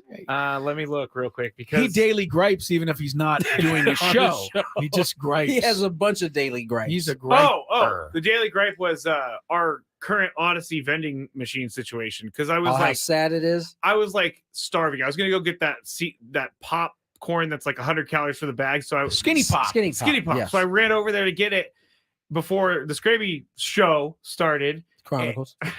And I was like, it's not here. And there's nothing in this thing. Yeah, and some of it seems like it's been in there for quite some time. It has. So We had a situation where when I first started working here, we had fresh sandwiches. they had it. That charcuterie thing was boards, lit. It had everything. energy drinks, Not anymore. burritos, whatever you want. COVID came and it has not been the same since. Now we have a vending machine that, number one, never gets stocked. Number two, it eats your money every time. That part. Well, what are you putting money in there for if there's nothing to be had? Because a few months ago there were still a couple things left that in you there. could grab. Yeah. No longer. That was my gripe. Yeah, we used to have a nice sandwich shop in the on the premises as well. Did that shut down too? Yeah, COVID just took care of it. It was sad. It was a nice little family-owned sandwich shop there. Yeah, it was. I know you used to go there. Skraby used to go there. Acai smoothies down there. That's what Tony used to get all the time. Yeah, they had a nice little place here in our It was Cafe Palmier. Cafe. Believe so. I think you're right. Believe so. But they lost out to COVID. That was a shame. That is a Too bummer. bad. All right. Tomorrow, they will announce the new Hall of Fame inductees in Major League Baseball. We know that Jim Leland is in. He's in. But chain smoking and all. The rest, he and his pack of Marlboros are in. Or Camels or whatever. Whatever his choice is, right? Can't see Jim Leland going for a diet cigarette. Some Newport. you think you can't see him with some Newports? Newports. He's a menthol guy? Virginia Slims. Menthol? No, I don't think so. When I was in college, I smoked menthols. That was really pretty dumb thing of me to do. What were you trying to keep your breath fresh? Yeah. No, what's going on with the no, they had these things called the Camel Crush, and that was all the rage at the bars. You want a kiss? No, because you can crush Let me the filter. let me get another drag of this menthol. I'll be right with you. Yeah, I'm gonna get some menthol. It's like a mint. My breath better. With fiberglass and going into your lungs. Here is the Hall of Fame ballot. Got some first timers this year, quite a few. Bobby Abreu, Jose Bautista on his first year, Carlos Beltran, Adrian Beltre first year, Mark Burley, Bartolo Colon first year, Adrian Gonzalez first year. Good for him. Todd Helton, Matt Holliday first year. Still hasn't touched home plate, we know. Torrey Hunter, Andrew Jones, Victor Martinez first year, Joe Mauer first year, Andy Pettit, Brandon Phillips. P-Flip. First year. Manny Ramirez. Cheater, unfortunately, because he was a great hitter. Either way. Jose Reyes, first year. A-Rod. Also not probably eligible to a lot of people. Jose Reyes. Francisco Rodriguez, K-Rod. K-Rod. Yeah. Man, Jimmy I'm Rollins. I'm going to get Jimmy Rollins just for his appearances on this show. Yeah. He's been so good. Gary Sheffield, James Shields, first year. Chase Utley, first year. Yeah. Omar Vizquel, Billy Wagner, and David Wright, first year. So out of those, you can choose up to 10. I don't know how many you'd pick, Tony. I came up with 5. I think I got for my Hall of Fame list. We'll see what ends up happening tomorrow. Who you got? I got Beltre. Beltre, I agree with that. I think he's a kind of a gimme, right? He's the gimme. He's the one gimme. He's in his first year of eligibility, but almost assuredly will get in. Who else you got? Anybody? Maybe that's all I got you Joe. have. Joe Mauer. Joe Mauer. Catching position. Just for his, Yeah, He there's not a lot of wins catchers that batting did that. titles as a catcher. Yeah. That was Hall of Fame like. I got Todd. I got Todd Helton, Joe Mauer as well. So 3 for 3 on you and I agreeing. I got Sheffield, Gary Sheffield. Just fearsome. Yeah. Plus, he's got all of the numbers too. Right, 500 homers, all the hits, batting titles. Plus, Remember, he used to somehow point the head of the bat at the pitcher. That would break. It's breaking my wrist just to do it without a bat in my hand. It'd be one thing if he was How did pointing he it. do that? It'd be one thing if he was pointing the head of the bat at the pitcher and keeping it there, like Ruben Sierra, maybe. But he didn't do that. It was like a consistent waggle with that bat. His wrist must have been beyond strong. My dad used to say always that he has the quickest bat hands that he had ever seen. Wow. That's quite the compliment right there. So coming from your dad. I said, Chef. Okay, I'm 4 for 4. I got one more. I got Wagner on there. Billy Wagner. I got another, and it's Andrew Jones. Andrew Jones. All right, you and I went 5 for 6 because I got Andrew Jones also. You didn't have Wagner. I did not put Wagner. He's in his 9th year. I think he gets it maybe next year. I always thought he was the Hall of Very Good. Or Hall of Really, Really Good. I didn't think of him as Hall of Fame. Andrew Jones, I do think of as Hall of Fame. He's got. If he was amazing. If you out fell there. out of love with his offense towards the end, he won like 12 Gold Gloves. Yeah. I mean, and he started hitting when he was 12 years old. Right. He hit 2 home runs in his first World Series game at Yankee Stadium in his first 2 at bats. Yeah, he was like, honestly, it was barely a teenager. To me, I mean. There was Ken Griffey Jr. for center fielders that you watch, and then it was Andrew Jones. I don't know that there was a better defender in the span that he played at that time. Andrew he was Jones, the best. He was good. Yeah, really good. So those are my 5. You got one extra 6. We'll see if any of those get chosen or how many get chosen. They'll announce it tomorrow about 1:00. So this is Chef's last year on the ballot. Yeah, he's the only one in his last year. Right. Do you think Adrian Gonzalez ever builds a resume? I mean, this is his first year, but I mean, he was in the Hall of Really, Really Good. Yeah, he was. But Hall of Fame is way up there. He was awesome for sure, but I don't know that he's starting. It looks like he's gonna be starting from ground zero in order to build it. Yeah. In a team. You have to get a certain amount of votes to stay on the ballot too. Yeah. So that might be one reason where if I was a local guy and I was really thinking it over, I might put him on my ballot just to give him a chance to stay there for a couple more years. But I don't know that I could quite vote him in yet. All the guys that I picked, with the exception of Jones, and all of your picks, with the exception of Jones, right, are all at least through the public ballots that have been counted are on pace to get in. Oh, really? Yes. So we might end up being right. Right. Okay. Adrian Beltre needs his remaining votes at about 48.9%. He needs to be voted on that much. So he's got a leg up. Todd Helton, he's at 82% right now. He'll need a 67% vote moving forward. Joe Mauer's at 83%. He'll need a 65%. These are on ballots that they have done research as to who voted. That have already voted and they've tallied. Told who they voted for. Sheffield's right at the 75% marker. Okay. Billy Wagner's at 78. Andrew Jones is at 70.5. So he's a little bit short. They're all close. Yeah. Well, they're all great. So you're not going to make any major mistakes unless somebody gets a wild hair and puts James Shields in the Hall of Fame. That's 188 ballots that have been counted, plus another 12 anonymous. So okay, there you go. Thank you. We'll have the not only that tomorrow, but at 5 a.m. Skraby, get up, set your alarm.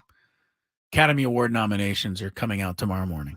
Chris can't wait. I can't wait. I'll get up at 5 o'clock and watch them. The only person I know that cares. Yeah, I'm not the only person who cares. I said that I know.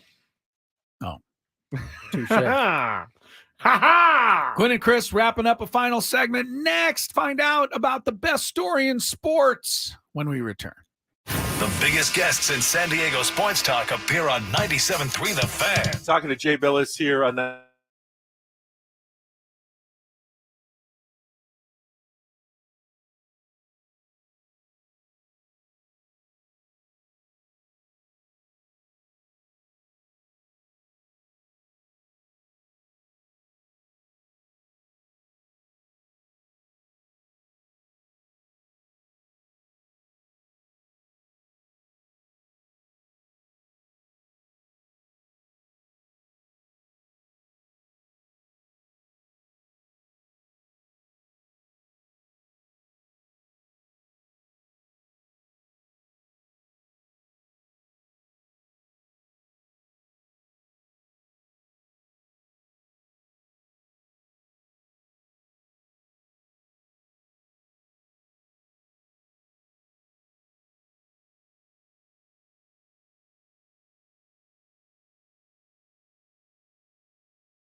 What are we doing again? I've heard of all three guys, by the way. We're going to be hearing from our Detroit interview of the day. Oh, that's on right. the Lions. That's right. Mr. Justin Rogers, Detroit News. Actually was really excellent. Loving the Lions this week. They are the Cinderella story. Kneecap cannibal. Kneecap cannibal. Dan Campbell, man. Dan Campbell. He's coming for you, Skrabe.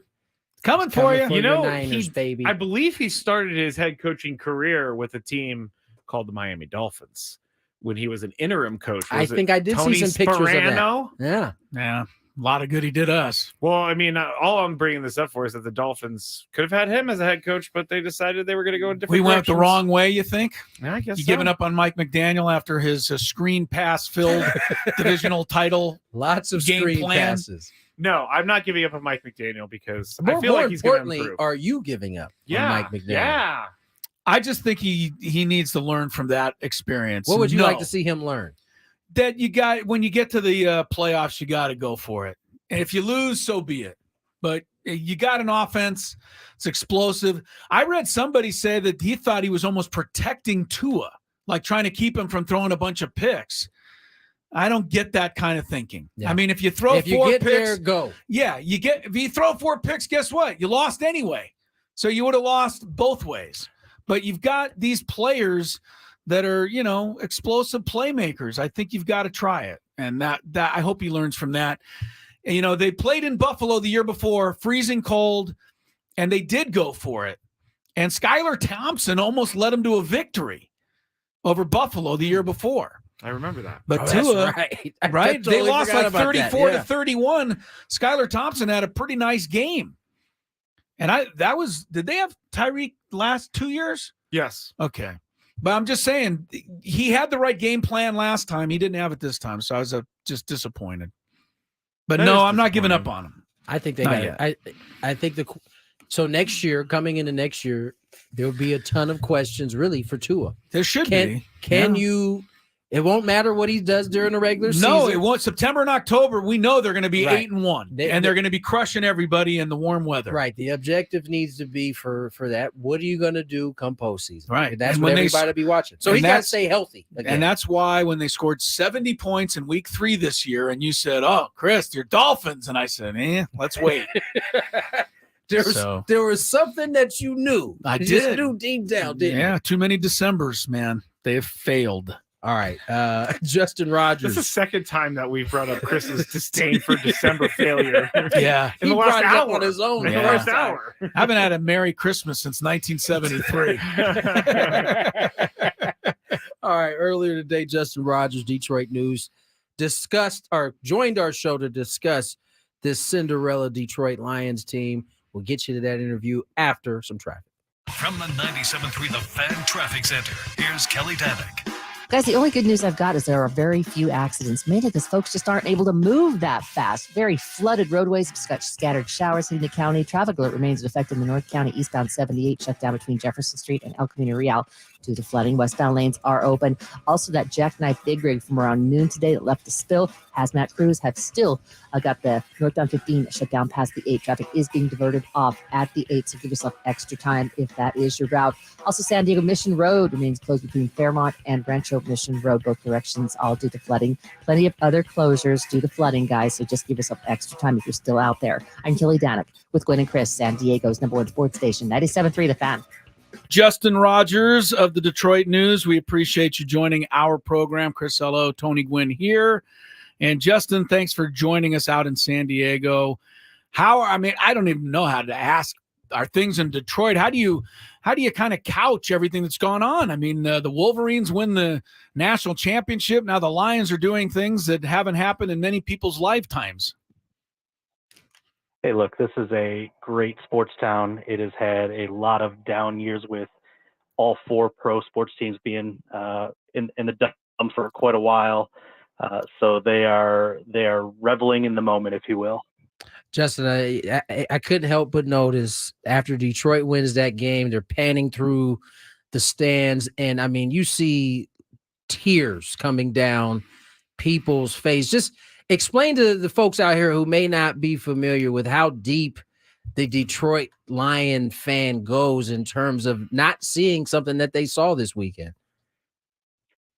Yeah, look, sports in the Midwest the fandom is on a different level. It just is out here, and it's not just a Detroit thing, but Detroit certainly falls into that picture. The people are head over heels in love with their sports teams. There's a reason we are able to support 4 professional teams and 2 major universities and support them at a high degree, a high level. And the Lions have been awful for a long time. We know the NFL's king, know that people can get over struggles because it's easy to kind of reset each offseason. You only have to commit to 16 or now 17 games during the course of the year. But for as bad as the Lions have been, those stands have always been filled, even during the majority of that 0-16 season. Now, 16, 17 years ago, and so all that patience, all that waiting, I compared a lot to the Chicago Cubs. Just it's finally their turn. And maybe it doesn't. Maybe this is the end of the line. Maybe it doesn't amount to a Super Bowl appearance, the first in the franchise history. But they had to wait 30 plus years for a division title. They had to wait a little bit longer than that for their last playoff win. They've won 1 playoff game since their last championship in 1957 before this year. So there's just so much pent up, a mix of rage and frustration and excitement that's all just kind of coming out in one bowl of tears, apparently. Well, I'd be honest, without a horse in the race, it's really exciting to see it. I think a lot of people love this story, and I think, sorry, our resident producer who is from San Francisco, you're going to be on the other side of it this weekend. A lot of people are going to root for the Lions. They're going to root for the underdog story, the Cinderella. They love this story. Justin, why was Dan Campbell able to do what no one before him could do? Yeah, it's a great question, and I think it really starts with ownership, and everybody kind of, at least in this area, knows the ownership story here with the Ford family purchasing the team in '63, and it started with the father, went to the mother when the father passed, and the mother, handed the reins to the daughter during the COVID era, and she's kind of reimagined how the organization should run, and really kind of brought all the departments, both football and non-football, together with one vision. And then that led to the hiring of 2 people. One, Brad Holmes, who they poached from the Los Angeles Rams, their college scouting director, to serve as GM, and Campbell as coach. And those 2 made independently. They didn't hire one before the other and let them have a say. They were decided by ownership and a small council they had. And both of them have played a really key role in the formation of success. With Holmes, again, college scouting director, that's his expertise. That's where you win in the NFL long term, is if you can draft successfully year after year after year. And they've built this great foundation through the draft with, guys that are now appearing on all pro teams, and Amon-Ra St. Brown and Penei Sewell, and then contributors top to bottom. The depth of this roster is as good as it's ever been. And then Campbell is the motivator, right? I know he gets a lot of play for his sound bites, and some of them can be corny, and but I think Hard Knocks really gave people this view into the window of how consistently he can tap into the emotion of the guys. And look, he's savvy too. He knows his football. He knows his X's and O's. He's put good people around him. They've built a staff full of former players that connect with a different level with the roster as it currently is, because they've been there and they speak from a point of experience. And so the whole thing is just kind of come together with talent, with motivation, with character. And it really has been, something kind of storybook and magical to it. Justin Rogers joins us here, Detroit News. And Justin, all that's tied up in a nice bow with Goff. And he comes from a Rams or a situation that he once got to a Super Bowl and then seemed like his confidence got shattered. And then you mentioned, Hard Knocks kind of giving you a peek inside the window. You could see Dan Campbell kind of building his confidence back up, and he's rewarded him by playing well enough to get this team to an NFC championship. Just talk about his growth, even in a Lions uniform, since he's been there. Yeah, imagine just try putting yourself in Goff's shoes, right? Number 1 pick, you get 2 Pro Bowls, you lead your team to and you play through an injury in the playoffs, and they unceremoniously dump you for a much older quarterback, maybe a quarterback with better arm talent, but a guy that hasn't accomplished that kind of team success, and it's got back injuries, and it's just, to me, it's the equivalent of being dumped by a long-term girlfriend. I mean, just absolute gut punch. And he gets shipped to Detroit, and like, nothing against the city, but the team at that time, right? Like, they're going through their own transition. They're starting over with a new head coach, a new, and it's going to be a rebuild, and it's going to go all the way down to the depths. And so you're already dealing with some level of professional and personal depression because you got dumped, as I said, and now you're coming to a situation. It's going to be ugly. I mean, I remember watching training camp that first year, and the offensive pieces were just bad, and they couldn't execute it all in training camp. And I remember turning to a colleague and I said, look, this might be the worst offense in the NFL. Like, it's going to be bad. They started to find a little bit of a groove at the second half of that season. Amon-Ra St. Brown's emergence really helped. Claiming Josh Reynolds, his former wide receiver from LA, certainly built some confidence. But the big turning point for Jared Goff, I think, on top of, getting him some more weapons that second season, was the promotion of Ben Johnson as offensive coordinator. And look, that guy was unproven. He was a position coach. A lot of people had a lot of great things to say about his mind, but I don't know if anybody could have really predicted that the offense would go from that one of the worst in the NFL to suddenly a top 5 producing offense. And not only that, they've done it now 2 seasons in a row. It's got a great offensive line. Goff is executing really, really well in the system. And, really starting that second year, you could feel his embrace of the city, his embrace of the team. The team did everything to make him feel like he had ownership of the offense. He was the face of the franchise, and it's all coming to fruition. And in a way that the level he played at last 2 seasons is equal to or better than the 2 Pro Bowl seasons he had in Los Angeles. Justin Rogers from the Detroit News talking about the great NFL story that is the Detroit Lions in their first NFC Championship game since 1991. You got to go back to 1957. My goodness, the last time Detroit won an NFL title. That's before all of our time. But there was a couple of old timers like in the stands yesterday. They showed them guys who had season tickets from that team. I mean, it really is exciting. If they go to the Super Bowl, what level is that city going to be able to get to? I recall as a Padre fan how crazy it got in 1984 when the Tigers beat the Padres to win a World Series. Lions going to a Super Bowl, they might turn that whole city upside down. Well, they spent all that time building it up. It's actually quite nice now, so hopefully they don't tear down the rebuild that this city's experienced in the last two decades. But it's really difficult to imagine where the frenzy goes from here. You start thinking about, I have covered a few Super Bowls, and you start thinking about just covering the Super Bowl frenzy that goes on, and then if for whatever reason they can pull off 2 upsets here and knock off San Francisco, and then whether it's the Chiefs or the Ravens, knock them off, like, you start thinking about what a parade looks like, and it's just it seems it's gone from the impossible to the improbable to the maybe so it's been fun to cover. I mean, from somebody that's been around this team in some ways my entire life living in Michigan, but on the professional side of it for more than a decade here, it's just been a remarkable turnaround 3 years under Campbell and Holmes. Well, congratulations to all the fans in Detroit. I mean, this is something. I mean, we never had our parade in San Diego. We're still looking for one, and we're down to the Padres, hopefully to get us one. But it would really be something. I mean, because this has really been one of the real bottom of the barrel franchises in all of sports, and to see them having this kind of fun, it's kind of fun to watch.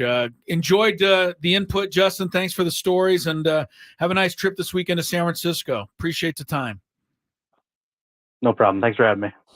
Justin Rogers, Detroit News. Awesome guest today talking about the Detroit Lions. Update. Joel Embiid, how many points does he have, Chris? He's going wacko tonight against the Spurs. 4 minutes to go third quarter, Tony. He's got 52 already. And just for fun, 14 boards.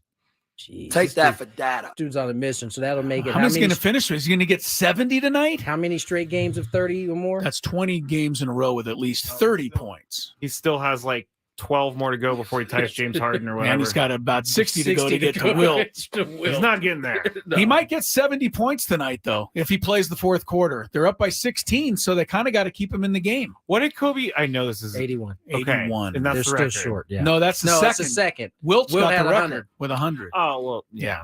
Didn't Will- Devin Booker come close? 70. He had a 70 71. piece. There's That's only been crazy. about 10 guys who've done 70. So if Embiid makes that, that would be Kobe got that 81, impressive. and I still think about he had 60 against Dallas, 62 at. Wasn't that his very last game? No, that he finished. That was against the Jazz. But Okay. in that same year, he had 81 a couple weeks before. He had 60 at third through 3. Yeah. And he didn't play the whole. They didn't fourth. put him in the fourth And quarter. you think he said something along as I'll get another shot. I'll tell you what's surprising about the high scoring. Michael Jordan, most ever, 69. Yeah. Not bad, but No. not as many as you would think. But he for also him. consistently got up around 30 He did it all the time. all the time. Yeah. Do you think he stopped on that number? If we're being honest, where it's Michael Yes, Jordan. he did. Of course. He looked over at the scorers Hey, table. come get me. Yeah. No, didn't Gronk say he like? Gronk's a different bird. Yeah, Gronk is a different He's guy. a different bird. I mean, that guy. You really think Michael Jordan got to 69 points and because of the sexual reference Okay. decided to stop there? It wouldn't surprise me. Yes, it would.